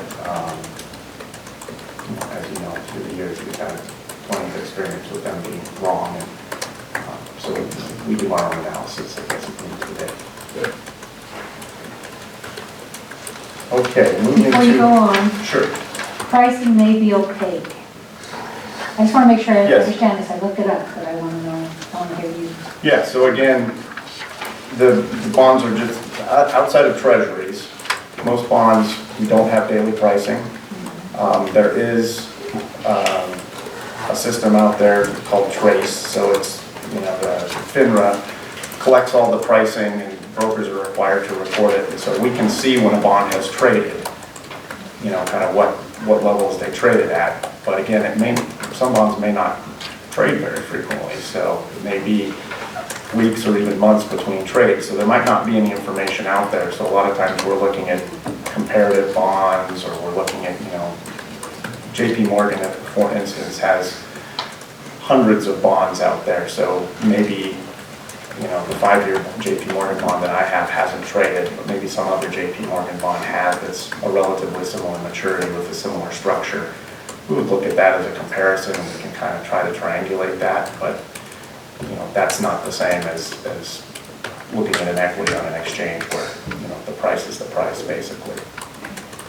John, so when you said you don't always rely, or don't rely on the ratings for the default risk, yes, do your own analysis. Yeah. Kind of a quick thumbnail, what kind of analysis do you do? I mean, you look at... Can you hold that thought until later in the presentation? Yeah, okay. Because we've got some on that for sure. So moving to slide 8, interest rate sensitivity. So it seems like a simple concept, but it's not always intuitive, I don't think, to people. But when interest rates go up, bond prices go down. And when interest rates go down, bond prices go up. So a simple example, if let's say interest rates today for 1 year are 3%. And so we're going to make a loan for 1 year at 3%. We're going to get $3 over the course of that loan. We make that loan today. If tomorrow interest rates go up to 4%, obviously we've had a change. If we were going to go then sell that bond, somebody's going to expect to make 4%, and so we're going to have to drop our price for them to make that kind of return. Conversely, if rates go down to 2%, great, we've locked in 3%. Somebody's going to pay us 3% for the next year, so we're going to ask a higher price if we were to go to sell that bond the next day. So same loan, everything's the same, it's just that interest rates move. Questions on that? Okay, so moving to slide 9. Given that interest rates are an important component of valuing bonds, how do we measure the risk of interest rate changes? So looking here at the most basic duration calculation, Macaulay duration. So Macaulay duration was created by Frederick Macaulay in 1938. So this is the beginning of duration as we know. But if you don't take anything else away from this whole duration discussion, just remember that bonds with higher durations carry more interest rate risk and more price volatility than bonds with lower duration. And that's the key concept here. But we'll walk through, some simple examples here that will hopefully help explain things a little bit. I did put the Macaulay duration formula here on this page. There will be a quiz at the end. I expect you to commit that to memory now. As long as you can explain how the limit works, Yeah, absolutely. then I'm with you. So when you do that formula, what is the answer in terms of qualitative or quantitative? I mean, is it time? Is it time measure? In this case, it is for Macaulay duration, and I'll expand on that a little bit too as we get to it. But it is a measure of time. So the measure for Macaulay duration, Macaulay duration is measuring the average time that it would take to receive the cash flows back from the bond. So that is what Macaulay duration is. So we'll look at a couple simple examples here. So slide 10, take a zero coupon bond. So a zero coupon bond, we don't get any payments throughout the life of the bond. We're making a loan and we get a lump sum payment at the end of the agreed upon term. So in the upper graphic there, I'm assuming a total return of 5% annualized, but again, we don't receive any cash flows until maturity in 5 years, five time periods. And you can see in that instance, and it's kind of on a teeter-totter there, so the average cash flow, it happens at period 5. So duration and maturity in this instance are exactly the same. There's no difference. And down below, there's kind of the table there that shows the calculations that we would go through from that formula on the prior page. And obviously there's no cash flows in periods 1 through 4, only the cash flow in the last period. Any questions on that out of the gate? Yeah. All right, so moving to slide 11. So this would be just a simple coupon bond. So similar scenario, but in this case, we're going to get 5% annualized return, but we're going to have coupon payments associated with that bond. So as you can see in that upper graphic there, because we have some coupon payments in years 1 through 4, our average cash flows slides a little bit to the left. So our average cash flow works out to be about 4.5 years. And that's kind of the simple concept of duration initially. It's just an average, when are we getting our cash flows back was how that was initially developed. Which, makes some intuitive sense, I guess. I got a question, what I think is simple. It gets more complex, I'm sorry. So, moving over to slide 12, factors that affect duration. So, Macaulay duration takes into consideration the price of the bond, the coupon payments that you're getting, and the maturity of the bond. And you can see kind of from the comments there, how that would kind of affect the duration.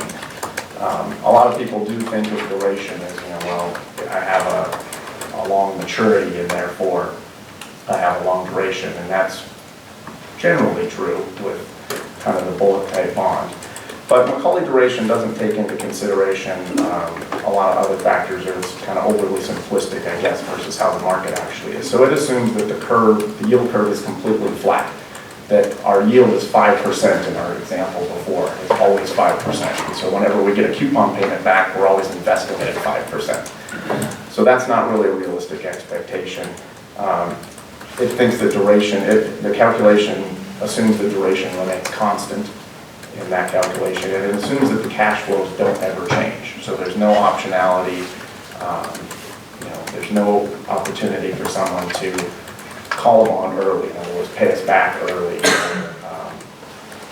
have some change in those cash flows if we had a floating rate note, something like that. It doesn't account for those types of issues. So the modern equivalent for Macaulay duration, and there were some iterations between these things, but what we use today is called effective duration, or oftentimes referred to as option-adjusted duration. And when we get to the Bloomberg screen, you'll see like OAD up in some of the information that we'll show you. But effective duration, it takes Macaulay duration and it converts it to a rate of change. So instead of looking at the average cash flows, It's now looking at what's the sensitivity of our bond portfolio or a particular bond to changes in interest rates. So it's kind of changing the nature of that. And so they're adding in all that optionality and the fact that present value calculations can change and interest rates can change. So again, I know that's kind of a leap, and it's a much, effective duration is a much more dynamic number, and, if we showed the formula for that, it's probably takes up this whole page, so we're not going to go there. We aren't actually usually calculating it most of the time. It's, it's done for us in Bloomberg and things. But that's what we're looking at on a day-to-day basis to manage our interest rate exposure. So again, the primary takeaway here, though, all of that aside, is that bonds with higher durations have more interest rate risk and higher price volatility than bonds with lower duration. And most of the time when you hear me referencing that in the kind of quarterly discussions, usually we're talking about it relative to a benchmark. So I will usually say, our duration was a little below the benchmark or a little above the benchmark. So that means we're either taking a little more risk or a little less risk relative to that benchmark. And that's the primary takeaway, I think. So remind me, if someone says effective duration of 5, it's my understanding that if interest rates change by 1%, thank you, yes, that we will have a 5% change in what? That's true. So effective duration is It answers measure your of question. Yes. So if duration is 5, effective duration is 5. If we had rates move up 100 basis points, we would expect the value of our portfolio to fall by 5%. 5%. So if it's at par, we got $100 million, we have a duration of 5. If the interest rates go up by 1%, our effective duration is telling us that our portfolio would go down a percent of 5%. We'd lose 5% on our market value. So, as you may recall, Is that just a rule of thumb, or is that where you, it is an approximation, but it's a pretty close approximation. is that a linear, if it goes up 2%, you lose 10%? It's relatively linear, yes. So if they went up 50 basis points, or Federal Reserve's been hiking 25 basis points, each time, so yes, it would be a kind of a equivalent percentage move, yes. So John, I don't think I've completely put them to sleep for you, but I'll let you take over and go. I will wait for the cheers to subside.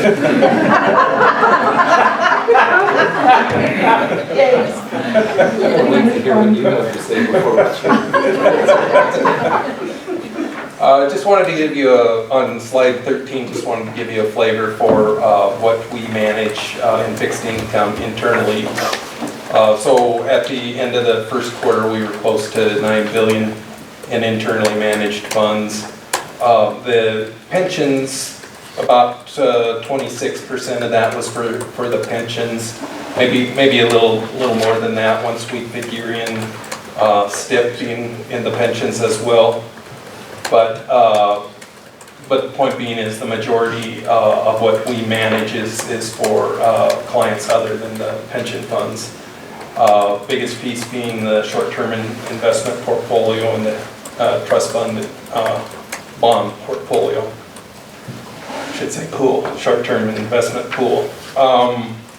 So on the right-hand side of the slide, you see that for the trailing 12 months ended March 31st, we had about 36 billion in trades, a little less than 2,000 trades.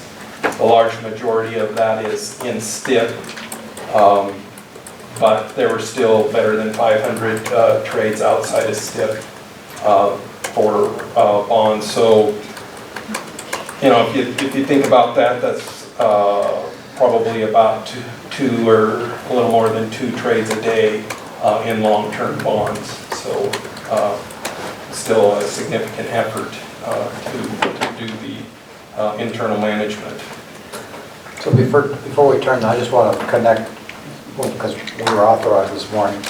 Kirsten, you want to just step up so people can see you? So there's another part of our fixed income. She's just back, adding to her family. But we have 3 people that manage this fixed income, and you've heard it's almost $9 billion. It's you know, it wasn't too long ago that the state's domestic product was $36 billion. That's a lot of money. 1,900 trades, we have to remember, every one of those trades requires a certain amount of judgment. They don't all require due diligence. I mean, the federal, the government ones are risk-free, but to the extent that they're doing corporate, and much of that paper that John's doing and STIP is something plus, you know, there's a little extra, not just a bill. And so this is why we are advocating that we should have a little bit more backup than just 3 people on all this activity.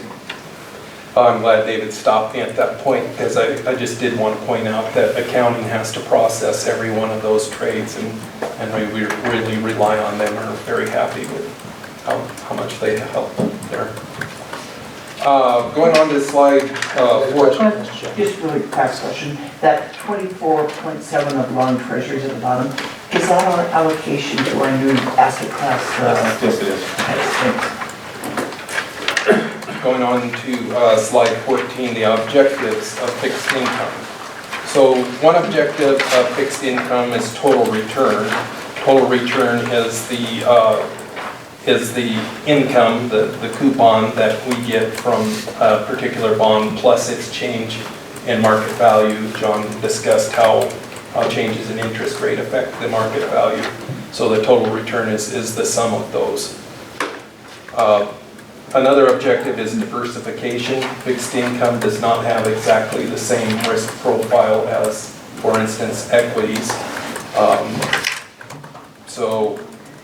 Depending on the subclass of fixed income, high yield would correlate much more towards equities, whereas treasuries would not correlate well with equities, and in fact, in times of stress, maybe have a negative correlation, i.e. equities go down, treasuries go up. The third objective is liquidity. And so John explained a little bit about how, in reality, equities are far more liquid in terms of transactional liquidity. But here what we mean is liquidity when there's times of stress where we might not want to sell equities or a piece of private markets. Then we can go and sell fixed income products. A lot of times, again, treasuries might be what we're looking to sell. And then also, they provide liquidity by paying a coupon throughout the year, and some of them mature. So that provides additional liquidity. Going on to slide 15, we wanted to talk about our investment philosophy for the internal fixed income management. So the first thing I would say is we're long-term focused. We're not trying to beat a particular benchmark every quarter. We're taking a much longer term view and believing over time we'll outperform as opposed to beating a benchmark every quarter. It's long-term, but we actively manage the portfolios. We're formulating opinions on economics, on monetary policy, on where we might want to be on the treasury curve, whether or not we think the market as a whole has factored in enough risk. And then also we're formulating opinions on individual securities. So we have limited resources, so we're not trying to formulate an opinion on every single security in the overall market. One thing that we do try to do is avoid credit problems. In other words, owning a security that defaults or is likely to enter a time of significant stress where the market thinks it might default. And so our belief is if we avoid those over the long run, we're going to outperform. So then point being there is that then makes the primary source of income or returns the coupon payment on that bond.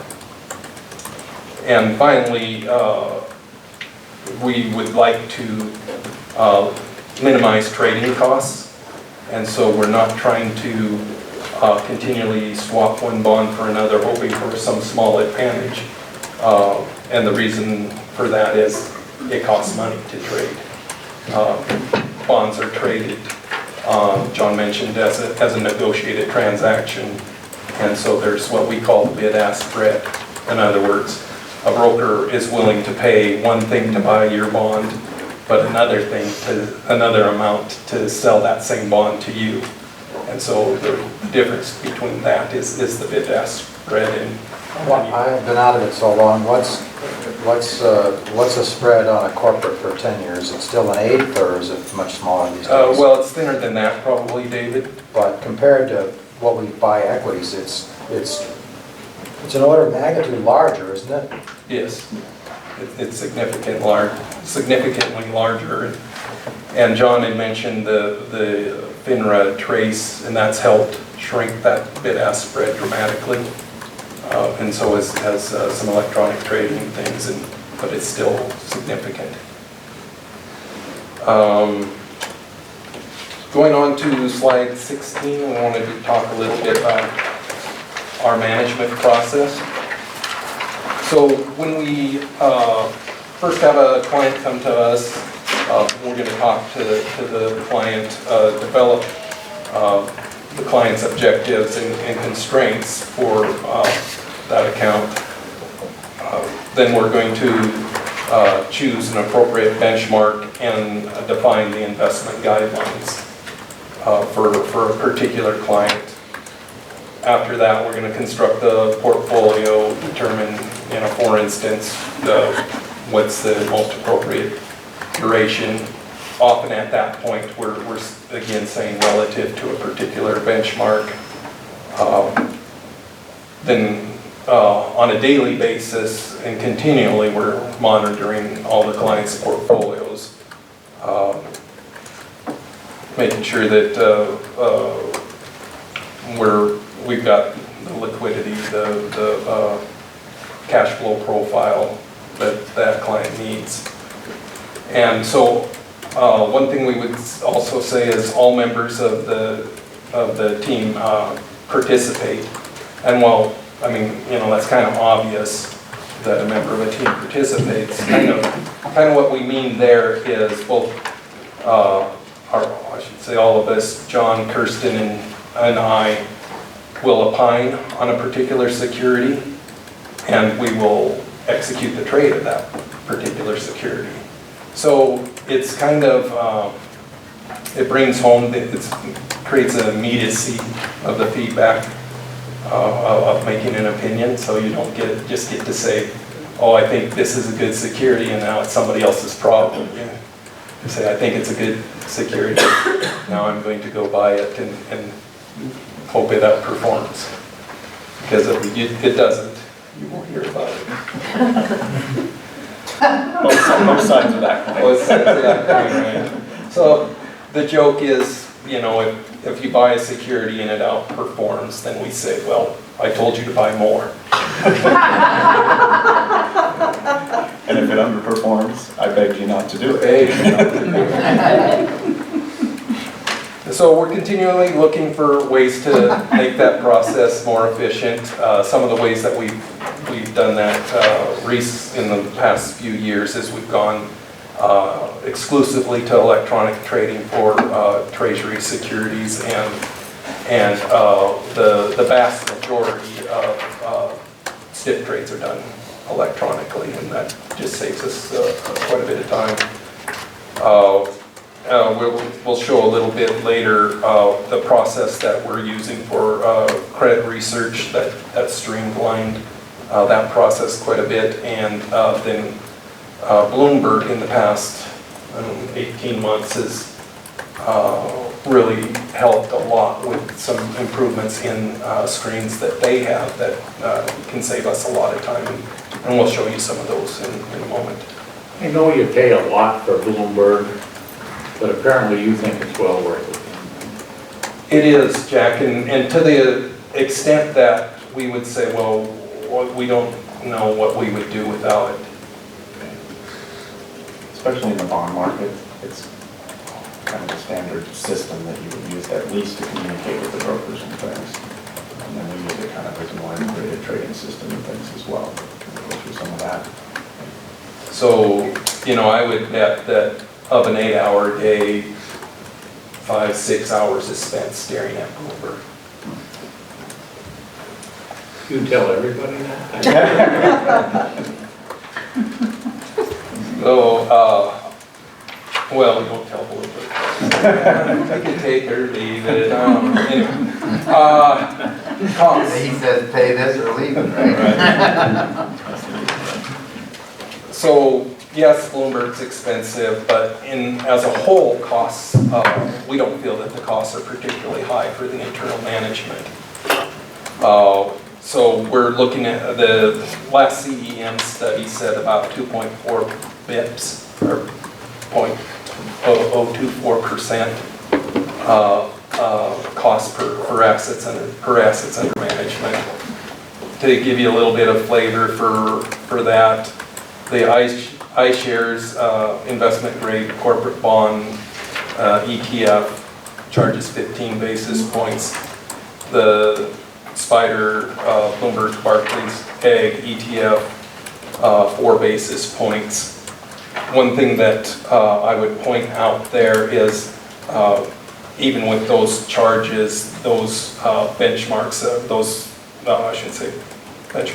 products underperformed the benchmark. And the main reason for that is because they have to trade. They're not like a benchmark that just gets to add something or take something off for free. They have to trade, and as we mentioned, trading costs for bonds can be fairly significant. For external investment grade management, a median cost would be about 26 basis points for about $100 million account. So significantly under that. So then going on to slide 18, our competitive advantages. Well, we think experience. John and I and Kirsten will be here almost 2 years now. Significant experience, and the board itself has a long-running track record of managing fixed income well. We think we've got a well-defined investment process. We think we continually make that better. We mentioned the low-cost structure. Well, we also have, gives us control so that other asset classes could maybe more easily come and take money or give money to the fixed income class. You know, we've got a long-term solid track record, and we think it's a core competency of the Board of Investments. So then, okay, and then so I will turn it back over to John. So John mentioned our fixed income team, John, myself, and Kirsten. Would love to add another person, as David mentioned before. Quite a bit going on there. Portfolio analytics systems, we talked a little bit about Bloomberg. One of the things John kind of referenced about Bloomberg is they, within, I guess, the last 2 years or so, they acquired what was called Barclays Point. Prior to that, it was Lehman Point. Lehman Point was kind of the initial fixed income analytics type system. So Bloomberg acquired that from Barclays. So it's now called Bloomberg Barclays, whatever indices, as well as their port system that they're now doing. So they took that point system and they're integrating it into Bloomberg at any rate. So one of the big benefits there was the cost of going to their port product was substantially less than what we had with Wilshire before. You may remember us talking about that previously. That was our analytics system prior. We spent a lot of time, probably the last 6-9 months, taking a look at that, making sure everything worked. Tim and Mike spent an inordinate amount of time getting the data feeds going from State Street and making sure everything is clean and right when we look at it. So as of first week of April, we turned Wilshire off, and we're now fully on Bloomberg Port. It's been running well for us so far. So that saved us some costs, but I think it actually was also kind of an upgrade in terms of the overall system. It's got a little bit more capability probably than what Wilshire had. And we'll show you some of that here in a few minutes. External credit research, credit sites, Give Me Credit, Bloomberg reports, brokerage contacts. We'll talk in a little more detail about some of those here in a sec. External managers, we certainly use them as a sounding board, so Regions are one investment grade external manager.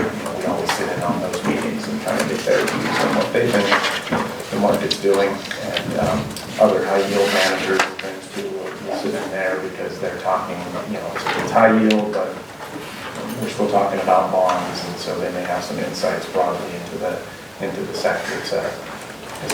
So why don't you just remind the board about how many managers we have and who's responsible for the quarterly calls with them? I assume that.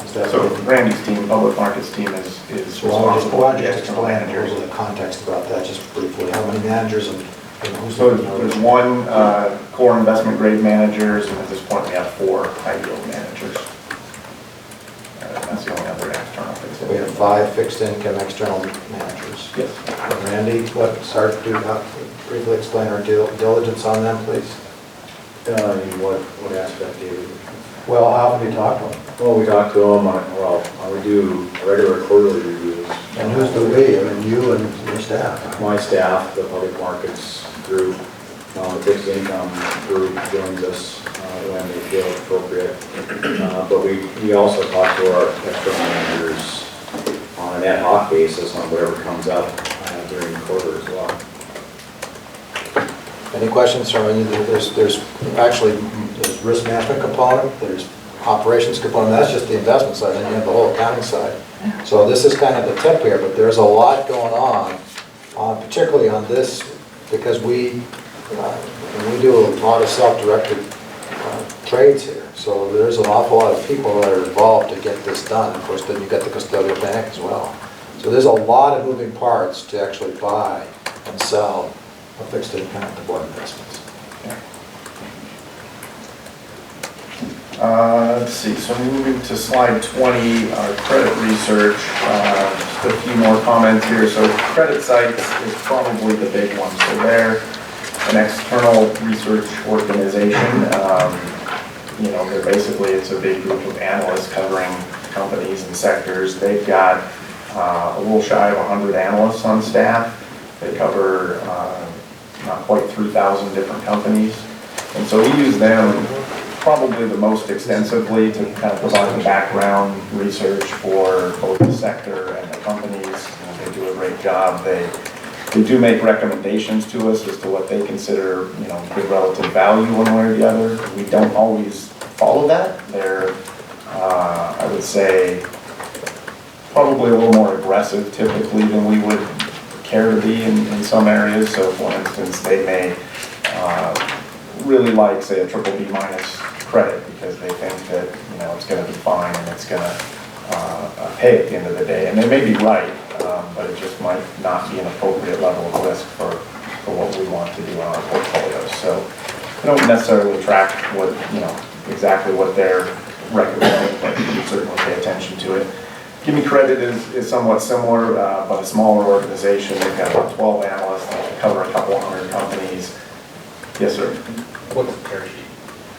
A tear sheet is just like a one-page sheet of here's the basics about this company and kind of what they're at. It's basically a real quick look at what they're all about. It's a crib sheet. It would be similar to like David's sheet that he puts out. It says here's our passive active exposure, that type of thing. Company specific.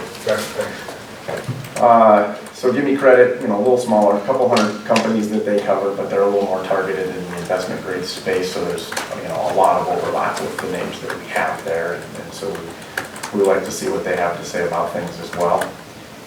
Brokers can be a real good source of research information. They put out a number of research pieces, whether it be kind of from broad economic stuff or company specific. So we get fed a lot of that on a daily basis as well. And then Bloomberg has ton of screens where we can dig into the actual financials and other information for any specific company that we want to see. We don't have the rating services on. Did we get, is their stuff embedded? Are we already getting that through Bloomberg? So all the rating information is on Bloomberg, right? So we don't pay, so that's why you haven't got the rating services listed here as a separate source? Well, so we don't have any of the rating companies at this point in time. And you have to correct me, but I think we were looking at adding one of those. I don't know where We we're at in could, that process. yes. We're actively always looking at different research services, and that could be one. Yeah. So if we were to add, we've had the rating agencies off and on in the past. From an expense perspective, sometimes we felt like it wasn't worth it because sometimes, Dan could get into the details, but they want to sell you like everything instead of just, no, we just want this piece. And as I said, we don't put a lot of stock necessarily in their rating per se, but they do, they can provide good information in terms of the overall color of around the company. You have access to the bond ratings, obviously. We have access to the bond ratings within Bloomberg, yes. Our credit site, you mean credit, is that a subscription? Yeah, both of them are subscription services. And what do we, roughly, what do we pay? Yeah, I don't have the numbers off the top of my head, Right, I mean, credit sites, it's between, say, 50 and 100, 50, 75. I believe credit, somewhere in that 25 range for an annual subscription. Don't quote me. 25,000. Yeah, I understand. A year.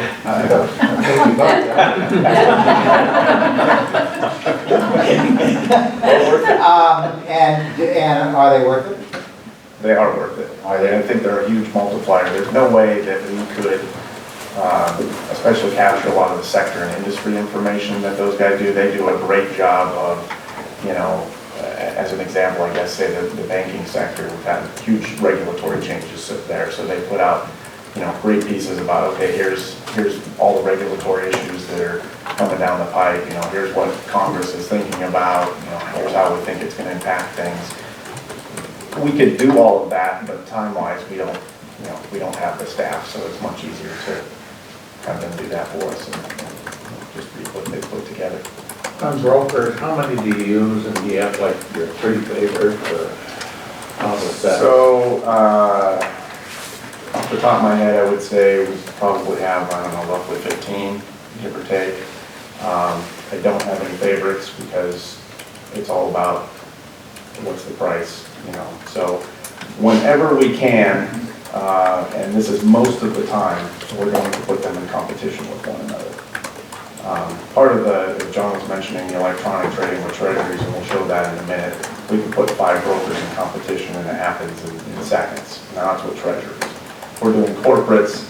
Sometimes you have a bond where you don't think, it's not broadly out there in the market. You might go to one particular broker and say, here's what I want, here's what I think the price should be, can you go execute that for me? Because if you go to everybody, sometimes you can kind of, they're going out to all their contacts and there's probably a lot of similarity there. So there may be instances, but most of the time I would say we're putting them in competition and we'll go to, say, 3 to 5 brokers and say, okay, here's what we're selling, you've got half an hour, give us your best price.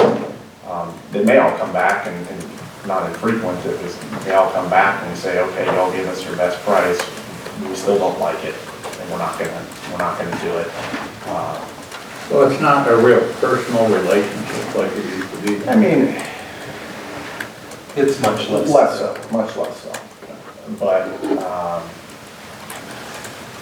it's not like we don't have a personal relationship with these guys, but at the end of the day, it's all about working trade for me. If you can't execute, versus somebody else, then you're probably going to drop off the list. And we've had a significant amount of change in terms of, which brokers win the majority of our business over time. That's definitely changed. And why is that? Just execution. Who's doing the best job? It's not uncommon. Within the last 3 months, I've had 2 majors that I can think of that, we've lost our coverage and gone to a new guy. And sometimes you just get somebody who's not, I guess, as in tune with what we're doing. Or maybe they're not, pushing their traders on the other side, because they're just a salesperson in between. You talk to them, they talk to their traders. Some of those guys, I think, are a little better at pushing their traders and saying, hey, it's state of Montana, they do a lot of business with us, get me a good level. If that's not happening, and sometimes when you make that rotation, it may not work as well as it used to, I guess. And then I would add that we do far more of our purchasing in the new issue market. In the new issue, Exxon comes to market and wants to do a 10-year, then we're much more likely to be there than buying that same bond the next day in secondary market. And the reason for that is the bid-ask spread. So typically when they're coming with a new issue, there's a little bit of concession there. So that, you kind of cover that bid-ask spread. So if it comes to market at 100 over treasuries, we're usually looking at it with, we're saying, okay, we think fair value is say 95 over treasuries. So they might, leave a few basis points there, and then typically the market will kind of snap in. So it's another way to, new issue is a good way to probably get a little bit of performance if if the right bond comes to market at the right time. Sometimes that's a timing thing, and you have to do something secondary because nobody's on the market with something they want. So John, Yeah. This is going to be another naive question, but so you're doing all this trading, how often can you track how you're doing? I mean, is it immediate feedback or how do you? Performance-wise? Yeah. So we get daily numbers from State Street. I try not to look at the daily numbers because that's just kind of distracting. Okay. How often do you? Sometimes I can't help myself probably, but I have to do it. But I don't know that it's that meaningful when it's a quarterly, or certainly not a daily number. But you're making those decisions, you kind of want to have some. You do. So what I will look at much more frequently would be, okay, let's say that we did a trade or we thought something was good value. Let's say we bought a new issue. I would definitely go and look the next day. Okay, did the spread come in? Because it's really all about the spread at that point. So sometimes the interest rates may have moved against you, but if the spread came in, then on a relative basis, we did better. And so that type of stuff you pay attention to. But even that is very short term, so it's much more meaningful to go back and look at that type of information, at least on, maybe quarterly, but really it's over the course of a year or years. But can you, I don't want to belabor this, but then can you do that? Can you relate it back to those individual decisions that you made somehow? Or? Sometimes, yeah, I think you can. But we'll talk about it a little more tomorrow, I guess, but as an example, so I was talking, I think, say late last year, we thought corporate spreads were tightening. And that there was less value there perhaps. So we started selling corporates in the third quarter and the fourth quarter. We got into the first quarter, spreads tightened a little bit further, and then they widened out. And so corporates were they were the worst performing fixed income sector in the quarter. Now, that's not complete proof, but it's more the way I guess I would think about it, that we see this long-term trend. It's a fairly slow-moving ship. I don't believe we're going to nail the bottom of spreads being in the tights, but as we saw them come in, we're selling, and I think that's more the value add, I guess, over a longer period of time than any one security or it's probably just the broader positioning of the portfolios. Thanks. Remember that in a large portfolio like this, it's also the things that you decide not to do anything about that dominate the performance of the portfolio over time, not the incremental trades you made in the last quarter, in the last 6 months. So I will turn it back over to John here, and he's going to talk about our internal credit matrix. Well, I guess a couple of quick comments first. So we mentioned we kind of changed our process a little bit, or at least maybe formalized it a bit more. So we now have an approved list of credits. So each of us has various sectors that we cover. And we're looking at this more from a credit perspective, so it's not a relative value decision, you know, we're going to make more or less money. It's simply, do we think we're going to get our money back with this particular name? And so we kind of roll through those sectors on a regular basis. We do that, we have a weekly meeting, and usually at least one of us is presenting some of the names that are on that list. And perhaps we're adding things or taking names out if we think that something's changed there. And so we, you know, it basically forces us to, on a regular basis, we're reviewing everything, and we generally get to we get through that, all the sectors and all the names about every 6 months, the approximate schedule. I'll let John talk about Nutrien that he's got here, and all some of this other stuff. So we have that, about a year ago, John designed a format to more effectively have a process to evaluate individual securities. And that's what you see before you on slide 21. In this case, we're looking at a company called Nutrien, which you've probably not heard of, except if you knew that it was the combination of Agrium and Potash that merged in the second quarter. I don't want to go through every particular item on here, but just to show you that, you know, there's a broad swath of things that we're looking at, not just, you know, every little credit metric, but kind of big picture things as well as the minutia. And so we picked this one because it was one where our opinion changed on the quarter, and so this one we felt became slightly more risky. So why? Well, if you look to the second to last lines there, you can see in red, you know, we said, okay, well, this is a fertilizer company, and the growth could well be constrained if we have China putting a tariff on soybeans. And because we had expected growth to be fairly robust for this company, we took it down a notch. So, so in this case, you can see it went from a 4 to a 3. And so does that mean that we are going to not buy this company going forward, or we're going to look to sell it? Well, maybe, but more likely what it means is we expect to get compensated more for the risk inherent in this company. And so if we wanted 100 basis points over treasuries last time, then maybe we want, for instance, 110. So John mentioned we do all of the companies, about 110 companies on the approved list. We do them all at least twice a year. It is in a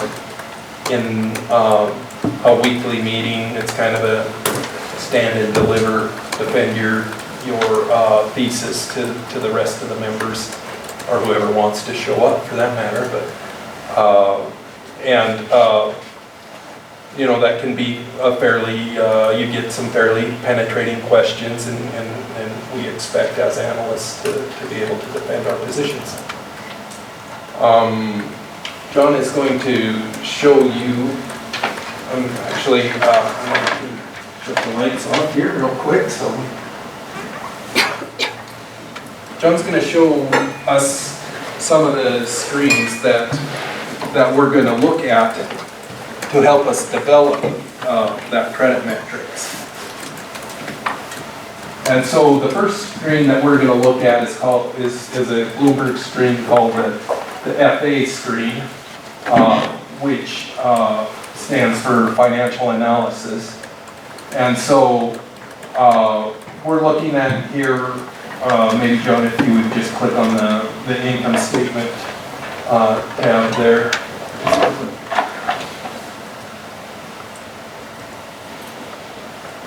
So we're looking kind of at trends as to revenue, margins. Maybe do me a favor, click on the cash flow tab there. And here we might be looking at, you know, cash flows from operations. Further down here, we might see free cash flows is a big metric. Maybe John, if you get a chance, could you throw potash in there? There's not a lot of information here because it's a new company formed from the merger of Potash and Agrium. But for instance, if we were to look at potash and went to the cash flow tab, and we went down a little further in here, we'd see things like free cash flow. And, you know, do we think that's good compared to the amount of debt they have? So we can hold that information, and it is almost real time. In other words, as an earnings announcement comes out, it is reflected very quickly, same day, generally, as in this FA screen.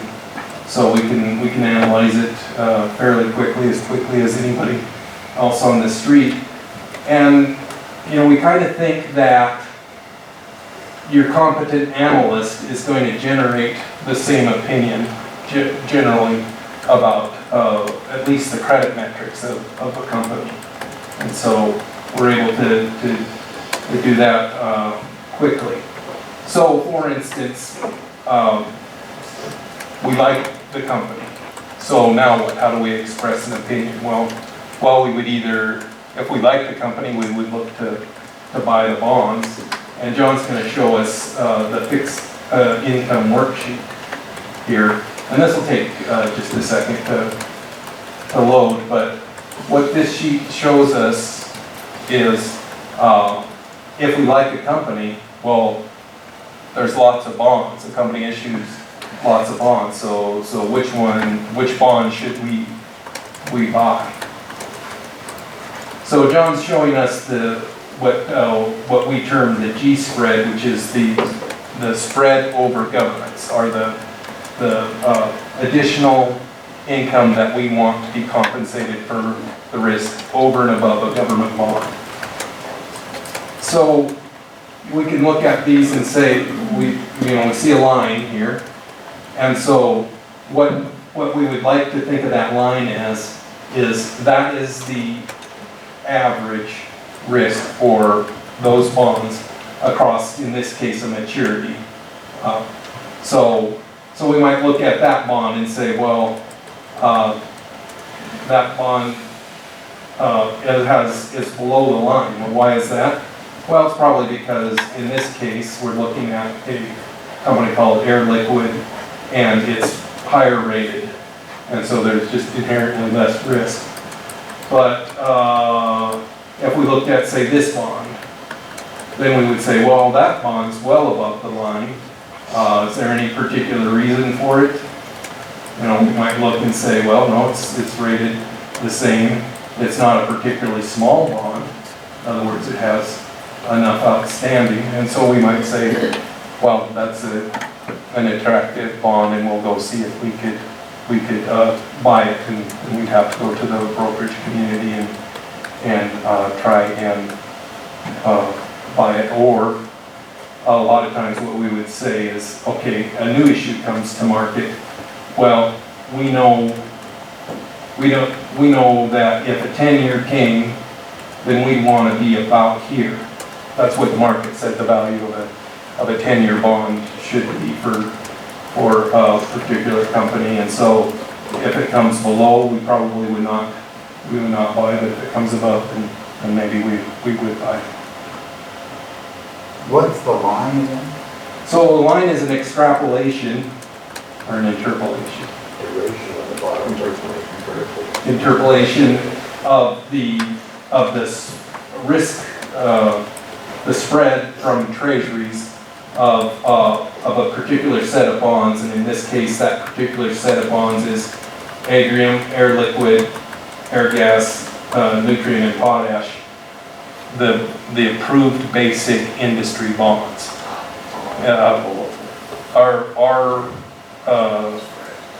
The bonds that we have on the approved list that are in the sector of basic materials.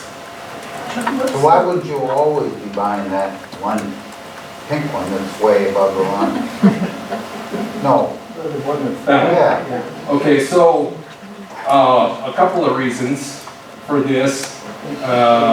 One can be the price. We don't feel that, so the most you ever get paid back is par. And so once the dollar price gets too high, then it creates additional risk, because should it default or even have a chance of defaulting, then that price can what we call dollar price and go to cents on the dollar. The other part of that is that it is in what we call the dead spot of the curve, which means usually it's less liquid there, and you get compensated for that. Is that because it's such a long run out to 41? Well, so yes, so it's, can you take the cursor off there for a second, John? So that's the 30-year there. Here is the 10-year. So this area in general is called, is what we call the dead spot of the curve. And maybe that's, because the 30-year can be pretty active. And so what you will see quite often is that there's an inverse credit curve from the 30 to say the 25. I got off in the weeds. Did that answer your question? So why don't we always buy that? Well, we might. We might buy that. But we can't, in a whole portfolio, we can't put all of the money on a specific maturity. And so while I was mentioning to Terry that sometimes that's a really attractive spot, we just can't put all of our money there. And sometimes we can't find those bonds. And sometimes when you look at this system, so this system is Bloomberg scraping off all of those prices from Trace that I was talking about before. So the pricing that they have in this curve here may or may not be recent. So you might go and you might say, well, that looks really attractive, and then you go out to the brokers and maybe they've got a piece of it, but they're like, yeah, that's not the price. The price is this now, and so now it's not as attractive. So it's. How often do you add new names to your group? To our group list? Yeah, to each sector. I would say it hasn't happened a lot. I would not say that we probably added more than, I don't know, 5 names over the course of the last year, if I had to guess. Right. So it's fairly infrequent that, we feel like there's something that's so good or something that's so bad that we take it off. Taking them off would be kind of the flip side of that. It's something that we're looking at regularly, but... Did you say there was 115? 110, I think, give or take at this point. And so adding a new name it's a laborious process, and so it starts with kind of, well, while we have say 110 names on the approved list, we're following casually at least far more names, and if we see a name that is trading well and we look at the underlying metrics and they look good, and Credit Sites doesn't have anything bad to say about it, and then we would look at adding it. It's a little bit of a longer process. Taking a name off the list, that can be kind of instantaneous, as you would imagine. That some bad news comes out, and that's not something we have to take to the committee. We will just yell down the hall. So, for instance, Pacific Gas and Electric here a few months back, there was an article that came out, well, dozens of articles that came out that said, hey, they might have exposure to the California wildfires. We did not own any, and so we just said, well, we don't want the risk return profile of that, and immediately took them off the list. And then at the weekly meeting, then we explained, or I explained to everybody, the rationale, and got the buy-in.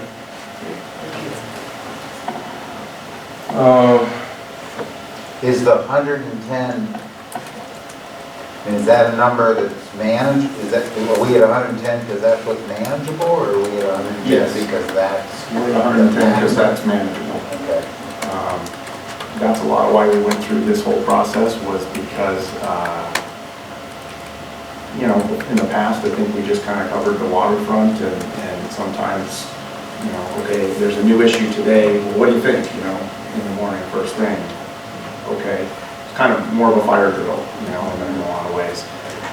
And to get away from that, I think it's been a lot easier, is, you know, we've got our approved list, we've taken the time, we know that we like these names, you know, if they're in the market, fine, you can buy it, you know. Kirsten was on maternity leave for the last couple of months, and she had a couple of names come to market, and, you know, felt comfortable, okay, she likes this name, you know, it's her sector, but, you know, she's already run through all of that. I don't think anything's changed in the last, you know, couple of weeks or whatever, and, you know, feel comfortable buying that then. Not having to do proprietary would this be? So when John says I created the credit matrix, what he really means is I stole it from one of our external managers, basically. So it has a lot of similarities with some of the other managers that we have, but, you know, I think it's a good process. Some of this, I think, as John and I had talked, you know, a couple of years ago, as Kirsten came on board, and when we had a process, we did all of these types of things, but it wasn't very formal. And I think Kirsten was left, you know, it's like, well, okay, how do you guys want me to cover this? What do you want me to do? And we're kind of throwing all these things out at her. You know, if we were to get another new person, it would be a much easier training process before we could sit there and say, hey, here it is, you know, rather than just, here's my thoughts of how to cover things. So it just formalizes it and makes it, you know, easier for everybody to track. And I think forces us to go through the process regularly. And it forces us to defend our positions regularly to everybody else. Because sometimes when, you know, John and I have been doing this a while, you start to kind of get your blinders on and go, you know, I like this company, and you walk into that Wednesday meeting and somebody raises an issue with you, well, hey, maybe I didn't think of that before. I wasn't really going there. So it's just it's a discipline, I think, more than anything else.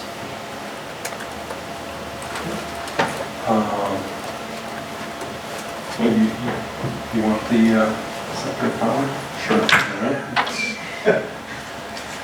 All right. So thought we'd go through kind of real quickly some of our trading. We talked a little bit about that. So, and we'll show you the yield curve first. So for simplicity's sake, I'm going to pull up the yield curve first and show you that, just because sometimes the graphical representation is a bit easier to take a look at. So, you know, here's what we're talking about when we're talking about the yield curve. All the maturities plotted out for the U.S. Treasury, and then we can look at it for, you know, whatever period of time. The top green curve here, that's the current curve, and if we look back in time, you'll see the flattening and that sort of thing. So we're looking at that on a pretty regular basis. Would you throw up, John, real quick? So let's look at 12/31/17 versus today. Kind of show that.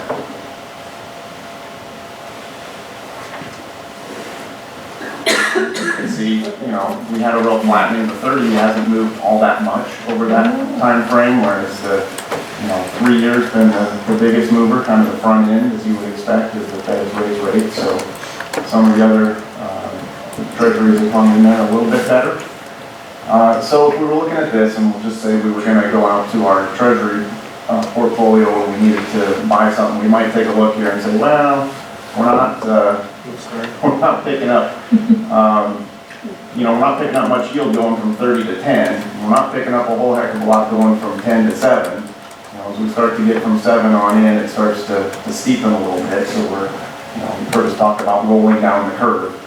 You know, that's what we mean, is we're buying something here at kind of maybe a 7 or 5 year, maybe we get a little, you know, we get close to as much yield, but it's going to roll in pretty quick. We could hold it for a few years, and we would, you know, presumably tighten all things, you know, being equal, which are never the case down the road. So let's say we decide we want to buy, you know, like a 5 or 7 year treasury. So if we go to the Govy screen, and the Govy screen is for treasuries, this is just something again that Bloomberg puts together and tells us, well, if we were to stack up all the treasuries along the curve, does anything kind of look cheap or rich relative to that curve? There's not a whole lot of change there within treasuries, but you can get a basis point or two sometimes, relative to where the other things might be trading. And sometimes that's just a technical issue about somebody in the market, really wants to own the on-the-run 10-year treasury, and maybe they don't want to own the one that's rolled down a little bit, so we might look at those types of things. So green is good in this case if we're trying to buy something, so we might look at any of these and say, okay, well, this particular treasury looks, a little bit cheap relative to the one next to it, so let's just say that that's the one that we want to buy. So if you want to load that up, John, and that bottom one there, just as an example. So he's going to load that into a buy ticket, so we would go kind of into our order management system at this point. So let's say that we're going to buy, well, let's say that we mess up first and we put in $1 billion or something like that. We put in the wrong amount, so we'll show you how we check compliance and things. You got to put in an account down below. So if you put in 60 million, that's not going to cause it to. We'll put in like 60B for the amount up there, just to, so you can make it so it will. There's a rule in there that says anything over 50 million, you trip it to. Oh, is there? Oh, yeah. So once we put our amount in there, we're going to do this trade. We go to check compliance. Tim and, well, I guess Dan and Aaron at this point say, no, you can't do that. So they're looking at that, and so we say, oh, shoot, we put in the wrong amount. So if we put in something a little more reasonable and doable for 41, then we can go and check compliance again up here. Actions. So we check that. It says, okay, fine. You can buy that amount. So at least we saved ourselves from creating a headache. So then we would send this order to the desk. The desk is us. So we're one and the same at this point. So, but once we've done that, we go to what's called TSOC. So we've basically gotten that trade ready to go. We've checked and we've made sure that it's compliant with what's in that particular portfolio. And now any one of us on the team could pick up that trade. Most of the time it's going to be whoever just did that. Some places we'd be sending it to a separate trader, but generally it's just going to be us. So when we're ready to do that, John's going to click send, and he can grab that trade then. So then we get to this screen here where we're taking a look kind of at, here's all the market information down here from all of our different brokers. So we can take a look at that and we can see which dealers over here are involved. And then we can pick up to 5 dealers that we want to send this trade out to the street, and then they will offer to sell it to us at some price or another. We can choose to accept or reject that at that point. So the market's currently closed, it's after 3, so that's why you only see 5 dealers here. Normally you would see all of our probably all of our dealers. Pretty much in the treasury market, So would you still be able to put this trade in today? Would they still? No, we wouldn't, because treasuries, somewhat the exception to other securities, is pretty instantaneous. So as soon as we did that, it would send us to a screen and you would start to see them putting in bids within fractions of a second, and they're changing constantly. Well, I'm saying because the market's closed. Yeah. You couldn't do it now, because So- it would not be. Well, not electronically. Not electronically, yeah. We could call somebody. Yeah. And we could. And how does that work on the broker end? That's not some guy at the screen that says, oh, Montana wants to buy this. It is some guy on the other end that it's their trader. We're kind of bypassing their salesperson in this particular instance. So we're basically talking directly to the traders. I mean, we're not talking, but in this case, we're just electronically hitting that. And that trader says I can do it? Yeah, they will flash up. If they have those bonds or want to sell us those bonds, they would flash up a price. And so you would get the list, say we pick 5, you get a list of 5 people almost immediately saying, okay, here's the price, and the one that was the cheapest would actually light up green, and you could just hit it if you agree. In the treasury market, it's very skinny, so it's going to be real close. They're all going to be real close to each other. Sometimes they're the same. You might get 3 of them being the same, and you can just pick one. Usually it's happening so fast, I don't even really pay that much attention to who the broker is. It's kind of listed over there to the left, but I guess if I noticed and I thought I hadn't been doing a lot with a particular person or not, maybe I'd throw it their way if it was the same, but generally indifferent. Yeah, so if it's a tie of 3, you say, well, I think it's maybe Morgan Stanley's turn.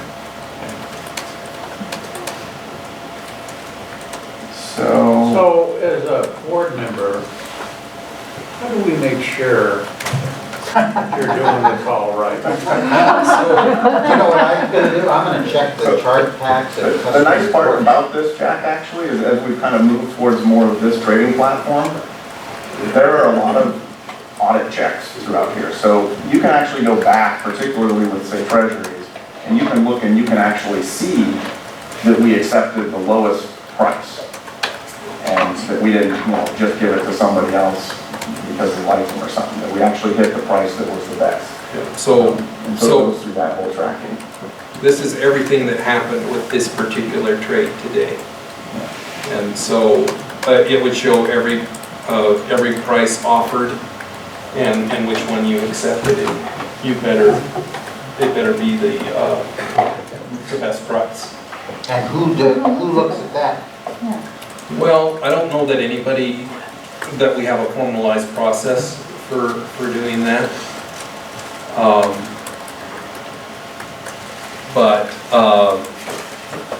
Yeah, I guess no.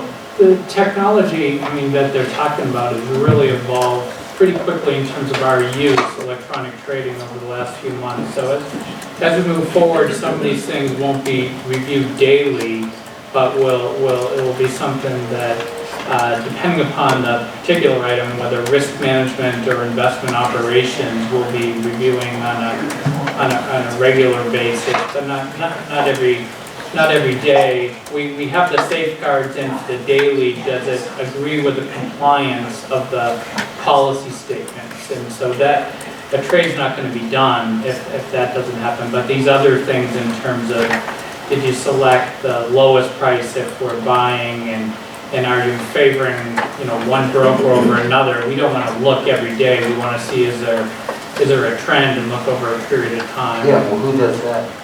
That's something that isn't fully assigned and built out, because this part of the process is just in itself relatively new how we're trading that. Question, if you had to go look at compliance, and I know Tim has talked before about how those are set, but what if you didn't press that compliance thing and you went ahead and did it? Would it still abort the trade? It would still give you a message that you couldn't. Okay. So yeah, it's automatic. It goes through the rules that Tim has built for that particular account or portfolio. And what about when you did make phone calls to get bonds? What sort of things? So what we started, so John pulled up this one, we have it up there, the trade that I've done today. So that was an agency trade. Okay. And it wasn't, nobody else had it except for Wells Fargo. I was buying it for a couple of different accounts. So in that case, when you buy something like that, you wouldn't have to, but we do go through the process. So when I'm buying that security, I go set it up, put it into TSOX, check compliance, and then make sure, and then go complete that with the broker. So what then happens is the broker actually sends me an electronic ticket and it matches up those two. Great. So there's a check. And so there's still that check, and it still gives you a trail, I guess, if you will, that you can then track back and say, okay, how was this completed? So, and but so that's, I want to get back to this. The best, now that we have the technology and are using it this way, then what are maybe this is a question for Jim, what are the best practices in terms of auditing that or monitoring that? Well, one of the things you can do at some point in time, since this is relatively new, is essentially use automatic audits, which basically scan lots of trades and then pull exceptions. Looking for exceptions like, why did you pick the higher price when there was a lower price on the screen and it was saved? And, so you have a long audit trail. And these guys know that the audit trail is there, so that in itself is a check on behavior. With the agency trades, it's a little bit tougher. And in fact, there was a celebrated case in New York State recently where the head of fixed income for essentially shunted a lot of agency trades to two particular brokers who in turn rewarded him with lots of stuff that we don't want to talk about in this company. And so the agency trades are a little bit harder, but to the extent that the same kind of auditable trail starts to develop in those, and I think you should be comforted with what John is saying, then the same kinds of practices can emerge in the future. In the past, in the way past, most of fixed income trading was just verbal, and no one could ever tell, even a skilled trade cost analyst firm, and there are several, it was very hard to pull an auditable trail and say what could have been done in any given situation. With respect to equities, the short answer is that there isn't a best practice that says we No, do this once every 6 months or... No, there really isn't. And another thing to look at, this is almost, you are essentially an investment manager. It could be beneficial to look at what some other, and it sounds like you emulated it a bit, but looking at what some of your fixed income managers are doing from a compliance perspective, because that's essentially what they are. They're an internal asset manager. These do seem, our investment manager research may be able to have some commentary on what they see with other asset managers, but it does seem electronically and even over the phone that there are some protections in place. But thanks. Yeah. I want to, John, I want to go back to the compliance check question. So when you do that, it's checking to see if it's allowable within the portfolio range. So any rule that we put, anything that you've approved as a policy. So say, we've got a restriction on ratings or duration or what type of securities we can own, any of that type of stuff. They're putting into the Bloomberg system, so it should not let us do something that violates that. Like if you're changing, say we've got, maybe our range is 20%, 30%, and currently you've got 26% or something, and you want to keep it around there. Is there something that tells you that, or is it just tell you if it's in the 20 to 30, you know what I'm saying? It just tells us if it would be in the 20 to 30, yeah. We would look at that elsewhere in the port product that we'll throw up here. So that would be my check there, but it wouldn't prevent me if I was still in the range. Rule. It's a hard. Either it is or it ain't, right? So in most cases, it's a hard rule. There's some soft ones. There's some soft ones too that you can have. Give you a warning. You're getting close, you're within 2% of what your range is. Oh, okay.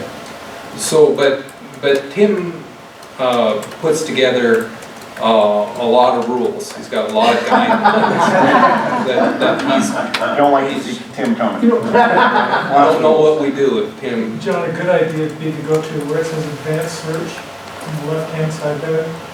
There's a drop-down, go to accounts, and just pull up step N36. That's kind of our.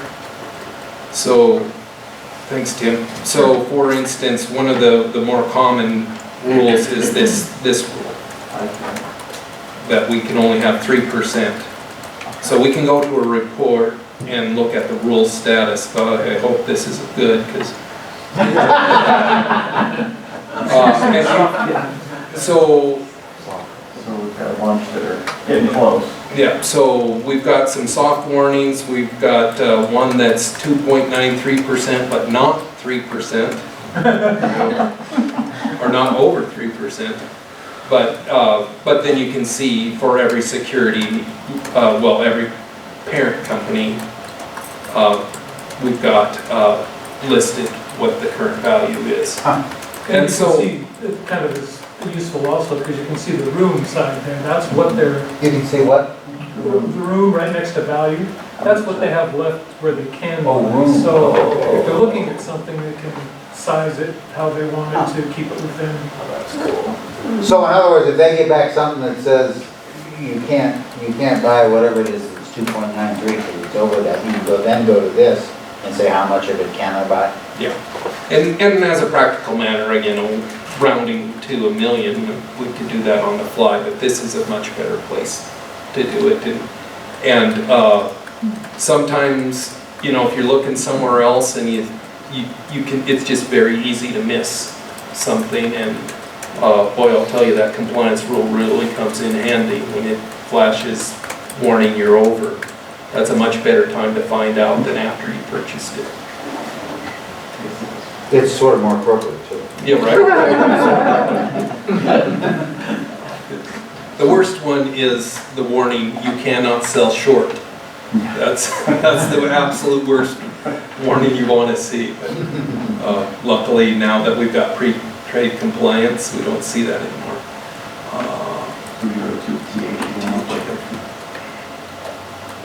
So real quick, I guess, just on the reporting side of it, so this is just a screen that we haven't used much in the past because we didn't have the ability to get everything to kind of flow into Bloomberg the way we wanted it to. But we're there now, so we can look at every account, okay, what trades have we done in that account? You know, it's got a bunch of information if we're, John's pulling up state fund here, so, you know, what have we bought, who did we buy it from, who did it, you know, what was our spread on that type of thing. So this again is a good place to you know, track all of that and kind of to your point about brokers and things, we can roll this up in various formats and say, okay, well, how much business did we do with, you know, all the brokers over the last year?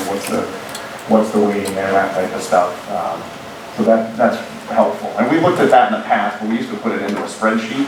You know, it was much more time consuming to get there. So this is all automatic, basically, off of all the electronic tickets and things that we get. We don't have to spend all that time. We can still get all the information here. You said at the beginning you couldn't get Bloomberg to do this for you. Is that because you didn't know how to do it on Bloomberg, or it didn't have the capability to do that? It didn't have some of the capabilities for that, and I think more recently we've kind of, you know, they've added capabilities and we've talked to them more and found out, you know, some of these things that they can do. So it's a little both, I guess. So that leads to the next question, which is, like, how much training would it take to get proficient, and then how much annual training should you do? So Bloomberg comes out every, I don't know, 6 months or so, I guess, and they've got kind of a variety of, there's some guys that focus solely on kind of what we call the AIM platform, so the trading platform aspect of it. There's guys that focus only on port, and there's guys that focus on kind of the broader Bloomberg system. So we probably get, I don't know, maybe 3 or 4 visits a year from a few different Bloomberg people. So they're, you know, they want us to use all these things because the deeper we get into this, the more they've got their hooks into us, and we're going to keep, you know, paying them Well, money. this is great for the bond portfolio. Other portfolios don't have these, I assume. Are they becoming more electronic? I think Tim and Mike are working on getting some of the equity stuff into the port system that I mentioned. Yeah, I think Some of that comes equally from is the state price street. that Steve's showing you fact set for the equity side. It's really deep, really detailed. Right. Sure.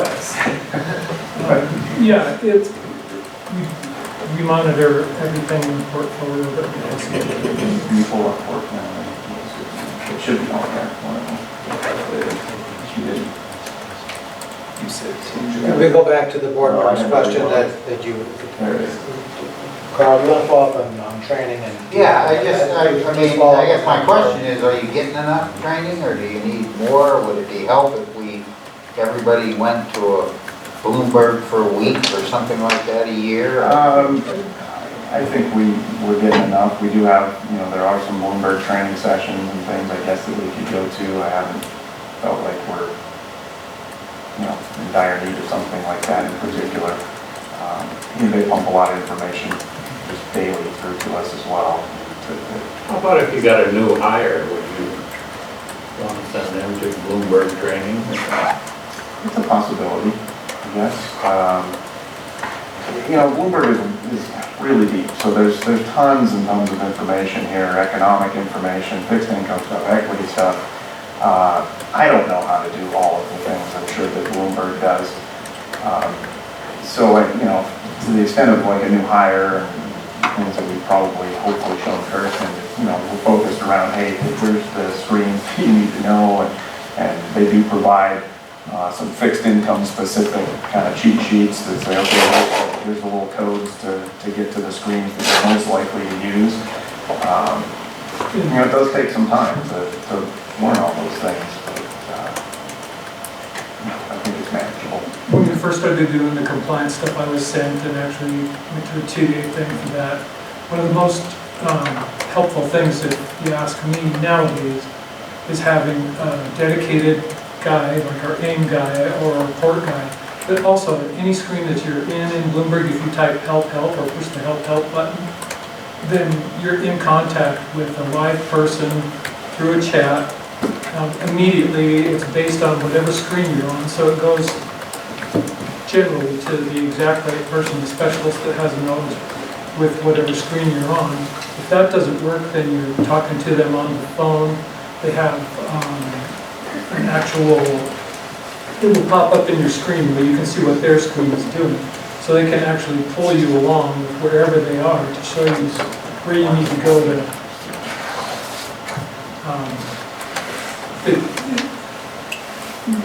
You can't know it all, and going to a seminar is going to have to be very focused and specified on what you're looking at. To have a general quality and robust customer service thing is, I think, one of Bloomberg's better products or better services. Yeah, the other side of this is accounting. Is accounting able to keep up with all this stuff? Accounting does not use Bloomberg, so we are not utilizing this. We get the tickets and we process the tickets and trades after they have happened, and they come to us after compliance has checked them, and then we are processing them. But we have seen an increased volume of trades. We are seeing an increased number, you know, John's numbers of the volume within the fixed income, I think it was $36 billion and 2,000 trades, I think that slide said. We put together some numbers that we are seeing some trends that increased number of trades, increased number of volumes. So there has been more work in certain areas on the accounting side. How do you get that information? To us, the trade ticket is what governs the accounting What is for that? us. I don't know what that is. The trade ticket tells us that something was purchased. Is it on a computer? Is it on a program? So Is it markets, John's bringing up what we would see. So when we do a trade, so John did a trade this morning for Skip, so here's the ticket. We would print that ticket at this point, sign it. So let's and give it to Kelsey. just walk through that a little bit. There's a Just manual. The name, the amount, so we bought $30 million, and who was it with? JP Morgan. Yeah, so JP Morgan is the broker here, so 195 rules of maturity. I can't remember what CMSAR is, it's one of the asset-backed programs. Concord? Concord, yeah. Concord. So who's the issuer of the bond? So Concord's the issuer of the bond, but JP Morgan was who we bought it through. I can't remember. But the bond itself is CMSCR, which is some... It's an asset-backed It's an commercial asset-backed paper. Don't you have to print that and carry it over to the... At this point, we do print it and take it, but we're working on making that more electronic. That would be cool. Down the road. Well, there's a different side to it too. We part of the authorization part is to send it to the custodian. So we send an electronic version of this to the custodian as part of the ticketing process. On the back side, accounting is looking at CMS, is it called? MCH. MCH, I'm sorry. That's State Street, right, saying, hey, we're looking for this ticket. Oh, never mind. But anyway, it's not just the handing out of the paper ticket, it's an electronic agreement that goes through the clearinghouse. it's not just paper and there's stuff behind. This is just to say, hey, you guys look for this if you aren't already. Yeah, if we don't find it out on State Street or we don't find what we're expecting, then we are having conversations with State Street. Or the trader that forgot to give you. Or you. More frequently, on side of the fence. So you'll notice occasionally there's donuts in the break room, and that's usually because a trader screwed up and made accountants stay hard.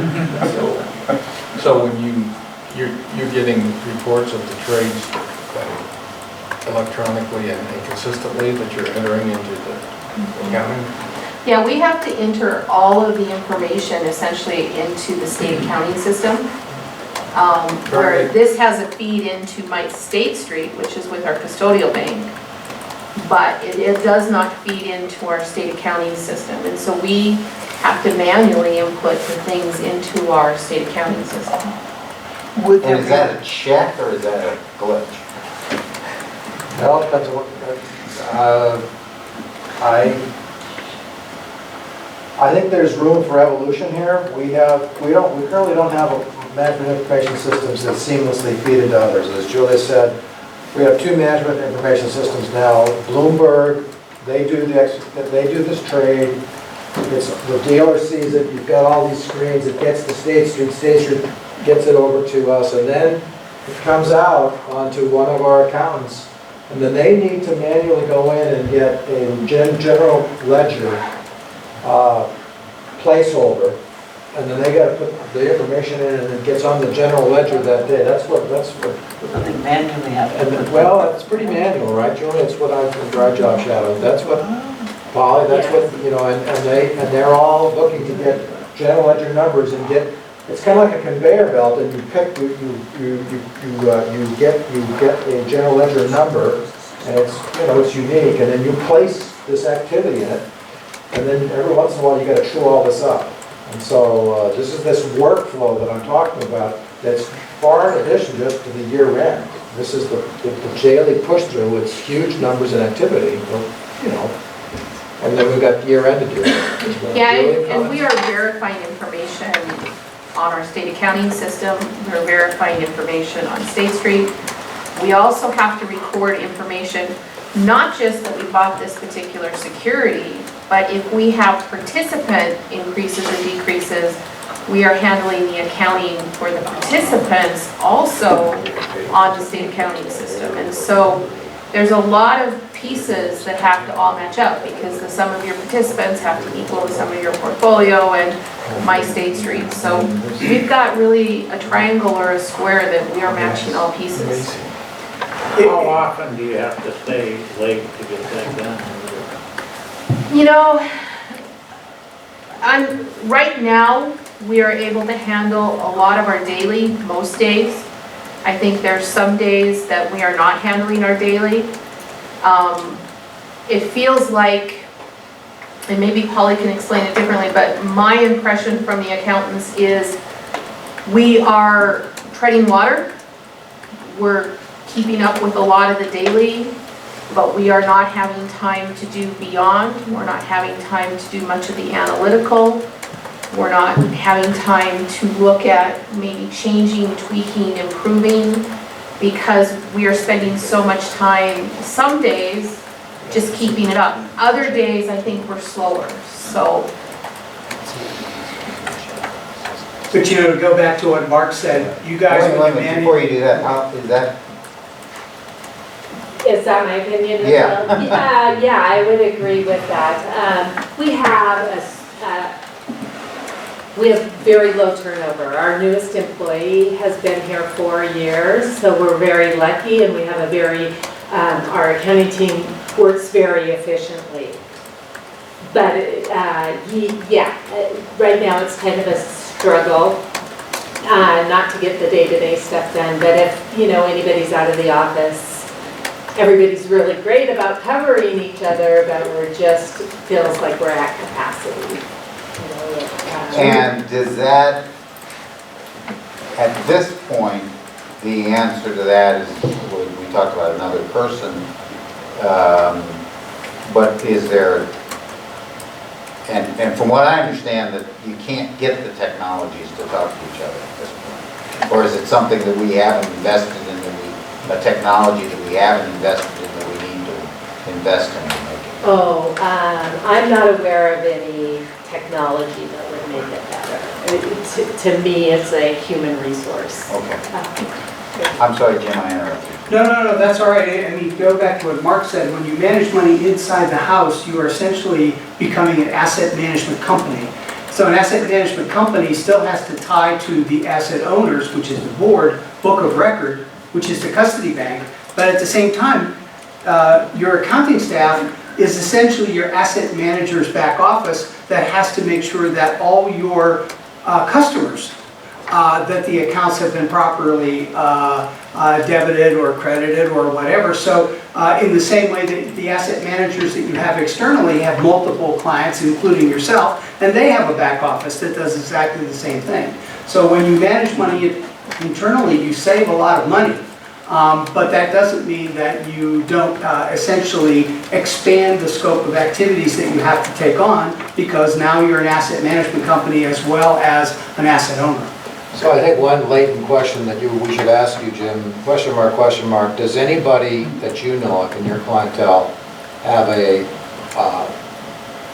some kind of platform between State Street, or it could be the other custodian bank, and to a state accounting system? I mean, right now, we do not have a seamless interface between those two systems.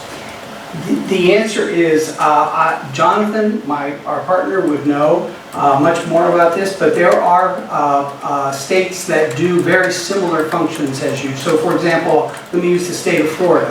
The state of Florida has 28 different funds that are their clients, including the municipalities that they do cash management for. So my suspicion is that they would have, and they manage money internally, so they would have a very similar structural challenge that you have, but I don't know about the granularity of their technology. But there are probably 5 or 10 other states, particularly Board of Investment structures like Florida is and you are, that would have the same challenge if they manage money internally.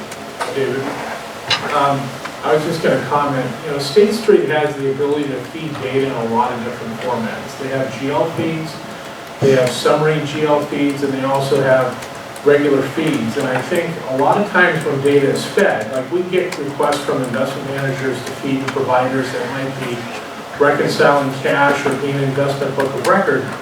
In a lot of cases, those systems are built and they're designed to accept those types of transactions. I think the biggest constraint, we've talked a little bit about that here since I've been here, but the biggest constraint is Savers. It's not an investment accounting system. And so what happens, it makes it's a lot bigger challenge in order to take some of the data availability from State Street and plug it right into the accounting system, because Savers is the state's accounting system. It's not an investment accounting system. So I think the biggest issue here is you see some of the data feeds. When John inputs a trade, it goes through Tim through pre-trade compliance. It gets approved. It feeds to State Street automatically. The trade settles and things like that. That next step, that last step where they print that trade ticket and our accounting group then has to go in and manually put it in, I think that's mainly probably a limitation on Savers. So we've talked about it a little bit, and I think it's probably the fact that Savers is not designed to handle investments like it would be other assets of the state. And speaking from the Savers perspective, I know like the retirement systems, in their computer systems that they have had built, they have built an interface into Savers, and then it feeds data and information into Savers on a nightly batch process. So there are multiple systems throughout the state of Montana, but most of those systems that are feeding information into Savers were actually built on behalf of an agency, or they were custom built on behalf of that agency. And as part of that custom build, they built the interface into Savers. And so then they also have to have the staff and the maintenance to maintain that interface into the state accounting system. Whereas when you have potentially a My State Street, we might not have that custom built yet into Savers. That can't, yeah, well, that's the issue. Should we be doing that? There is a potential that we could look to it, but doing that, we would have to have staff, because Sabres will not build the interface for us. We would have to have the staff to build the interface and to maintain the interface. Seems like if we contracted to have it done, it'd save enough staff from having to manually input all this that we can afford it. Well, it does seem odd. It always seems odd when you have something that goes, you have computer systems and then you have this break with, it just seems odd that you don't, in this day, in 2018, that you have this break where you have the potential for failure by a human as opposed to you have this clean throughput. Because the computers. Because of computers, well, they fail for different reasons. So we have thought about it. We have the downside is time, expense, and there are different levels of risks. I mean, take a relatively simple project of taking our commercial loan program and going from an Oracle platform to a different platform. Fairly simple compared to this project. It's 2 years and it's $250,000 and it's got holes in it, it's got some bugs, and the stakes are far lower if it burps. The stakes are really different if, something that was $50 billion burps. So that's, on the one hand, I think we need to, but on the other hand, I'm a little bit nervous about be careful what you wish for. It sounds that it makes sense, but it is a scary proposition. We should research it. Polly? Well, there's been a lot of talk about the Sabres entry, and I would say that like a lot of our job isn't actually the entry, right? It's documenting the transactions and making sure that when the auditors come in, we can explain the whole transaction. That wouldn't go away if we were able to upload these transactions into Sabres. It could be a time saver. I'm not saying that it could not be. I'm just saying. Do you have an estimate among your staff that, we're talking about the normal, we haven't even talked about the fails. How much would you guess of that accounting staff is trying to get it right because somebody got it wrong? How much is on fails, would you say? They don't happen that often. When they do happen, they can, sometimes, I'm looking at John because he knows this, they can go on for days. Yes, but even if it just happens for one day, we've got to figure out what are we going to do with this money overnight, and got to coordinate that with State Street and make sure, and then the accounting is different, and then when it actually comes in, we have to do the correct accounting, so I mean. I call it a fail. What's a fail? John, you want to tell what a fail is? A fail is when for instance, we buy a security from a broker, they don't actually own the security, but they sold it to us anyways. They think they can go out and buy it, and then they can't for some reason or another. They can't secure that for a number of days, weeks even. So that would be a fail. So we bought it, but they can't deliver it. Failure of delivery, failure to execute. Somebody gets the QSIP wrong. Somebody you said something and she heard. He usually had Borgen has hundreds of bonds, and they got so you didn't have a meeting of minds, and they got you the wrong some bond. of this electronic stuff that we've talked about, I think it's cut down on some of that fail because we're doing all of this electronically with the trade tickets, and it's kind of flowing through the State Street. We used to have more problems where, somebody input something more manually on the ticket side of things, and we just, you put in the wrong QSIP, you put in the wrong amount. I mean, it doesn't matter what. When they go to match these up, they have to match up perfectly. The broker's got to be right. The delivery instructions have to be right. The price has to be right. Bond has to be right. So any little metric isn't exactly right, it's not going to clear. Out. So county has to deal with it usually. If the broker has sold you, penalty on the broker if they've sold you something that you don't have? There are penalties associated with that, so FINRA levies a lot of that. And so there's an incentive for them to deliver, but still. Like overbooking flights. John, did you have a comment? I was just going to mention, so we buy something and the broker doesn't deliver. Well, we get the income on that. It's just that we haven't paid the cash yet. So that's kind of. It's actually kind of a benefit to us in that sense. So they call that a We asked good thing. accountants, they would. I understand, it takes a lot of time. It's not good from that standpoint. yeah. It's over thousands of things. What's that? That's a good fail. Well, a good fail is where we haven't spent the cash, but we're still getting the income. Bad fail. The bad fail would be is on our side, if we sold a bond we didn't own. Well, we will sell something that we got on securities lending, Right. and we can't get it back, so we've sold it. We've landed on collateral, we've failed the delivery. That's happened. It's happened. No, it's happened. Good quality, is that when you buy donuts? That's when we buy donuts. Quality, I think you should get more than donuts, but. So I know we're a little over time. If you want me to, I can go through court real quick, or we can end it here, up to you. My guess is there may be some fatigue, let's close it up. Sounds good. Can I just ask what Port was again? Port is our analytics system. You want to see it? Place to look. Yes. I'd like to see it. I want to see it. All right, 5 minutes, real quick. So John pulled out trust fund here, so we picked our trust fund. We've got our benchmark that we're comparing against, and then we've kind of created an asset class so that, this is how the Barclays aggregate in this case breaks down the index. So we're comparing to that. So this is just very simply, for instance here, we're looking at treasuries at the top. We look across, so the portfolio, we've got about 25-26% weight versus the index, it's about 37%. Market value over here, 530 million or so in treasuries. If we go over, we can see that our coupon, here's our duration, so our option adjusted duration or our effective duration. You can see that we're just a little bit shorter than the benchmark all in, but you can see as we kind of go down the stack that the duration of our treasury portfolio is a little bit longer for what we do own, although we're underweight from a market value perspective. A little bit longer than the benchmark, so we're a little longer here. And then you can just, you can see the differential all the way down. So that kind of is where I would look at to, decide what our positioning is and how different or the same are we as the benchmark. Contribution to duration is kind of a similar concept. It's just breaking, if you add up all the contribution to duration, it adds up to the total.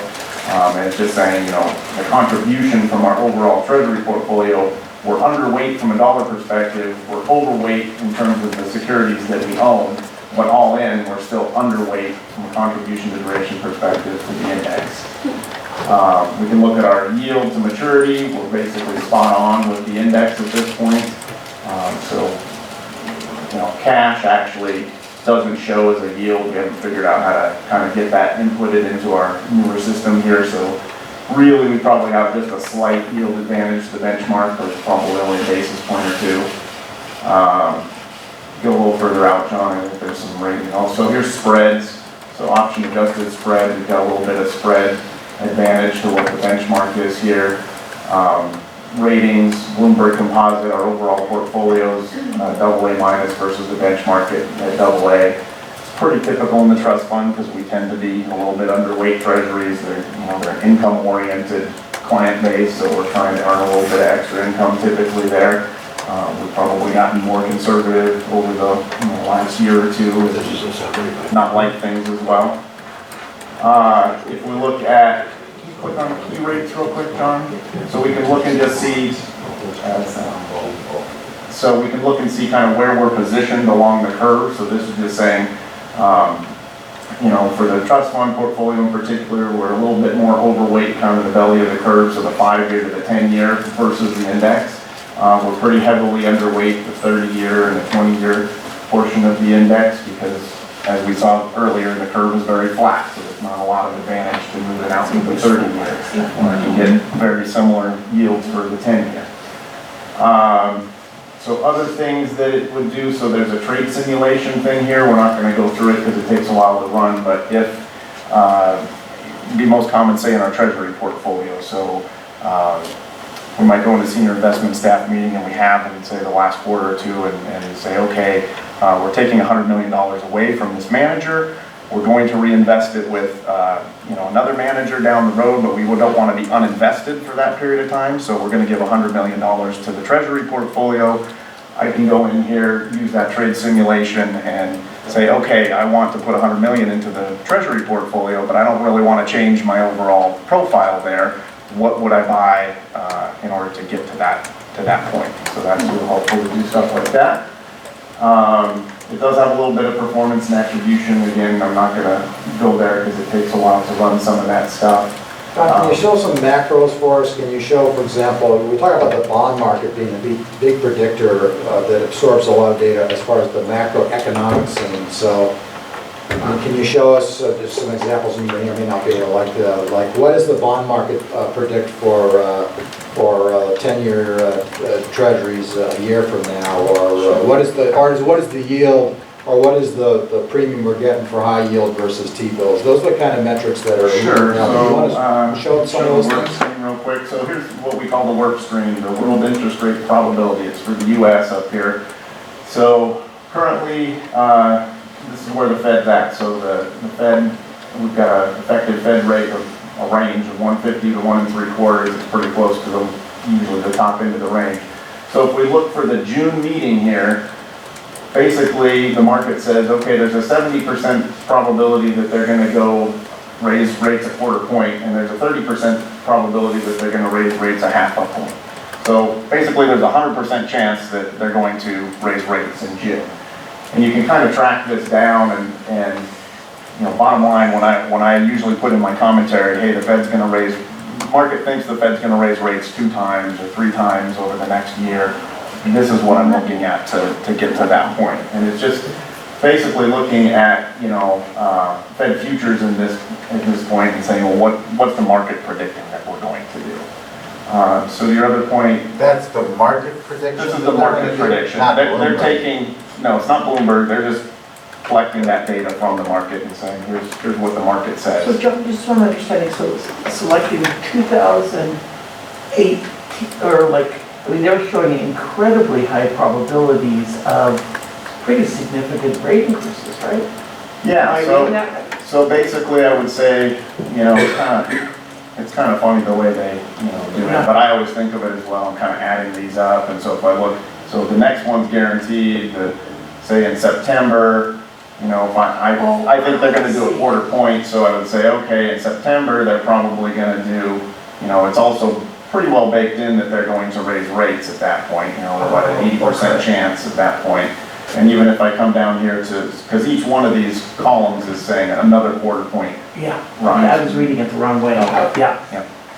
What do you mean by the market? So people are trading Fed futures every day. They're trading what those interest rates are going to be out into the future. And so it's taking that information and compiling it here. So we want to pull up the LUIC OAS real quick. So they will go point. Right? Can't miss that. You got it. Since we don't have the index yet.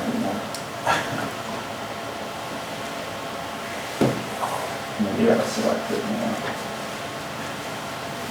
And GP, yeah. So if John clicks on, let's just click on the max here. So this would be another, you know, area where we're looking. This is corporate spreads, intermediate corporate spreads. So And this is a metric that your staff shows you every quarter, right? yeah, we're usually talking about. You'll hear about it more or less tomorrow. So, you know, over a long period of time, you can see, I mean, here's the financial crisis when we were out at huge levels there, you know, 500 off or more. So we're back down over here at about 80. You can kind of, it's hard to read, but up here in the corner it gives you some of the highs and the lows and the average. The average over a long period, this entire period of time is 118. So we're a fair amount below the long-term average at this point, and you can kind of see the prior troughs here. So we're always looking at that and kind of comparing the history and saying, well, you know, does this look like a good time to be in corporates, or is it a bad time to be in corporates? And we would argue that it's not a particularly good time to be in corporates, although we're not necessarily predicting you know, spreads are going to blow out because we don't think that the economy's going off the rails in the short term either. But just another type of thing that we're looking at on a regular basis. Any other questions? We could go for another hour or so if you want. All right, well, quick summary then. Conservative investment philosophy within fixed income. We've got a well-defined management process, and we think fixed income is a core competency at MBLI. Very, very good. Okay, we, We're ready to go for the day, all right? dinner?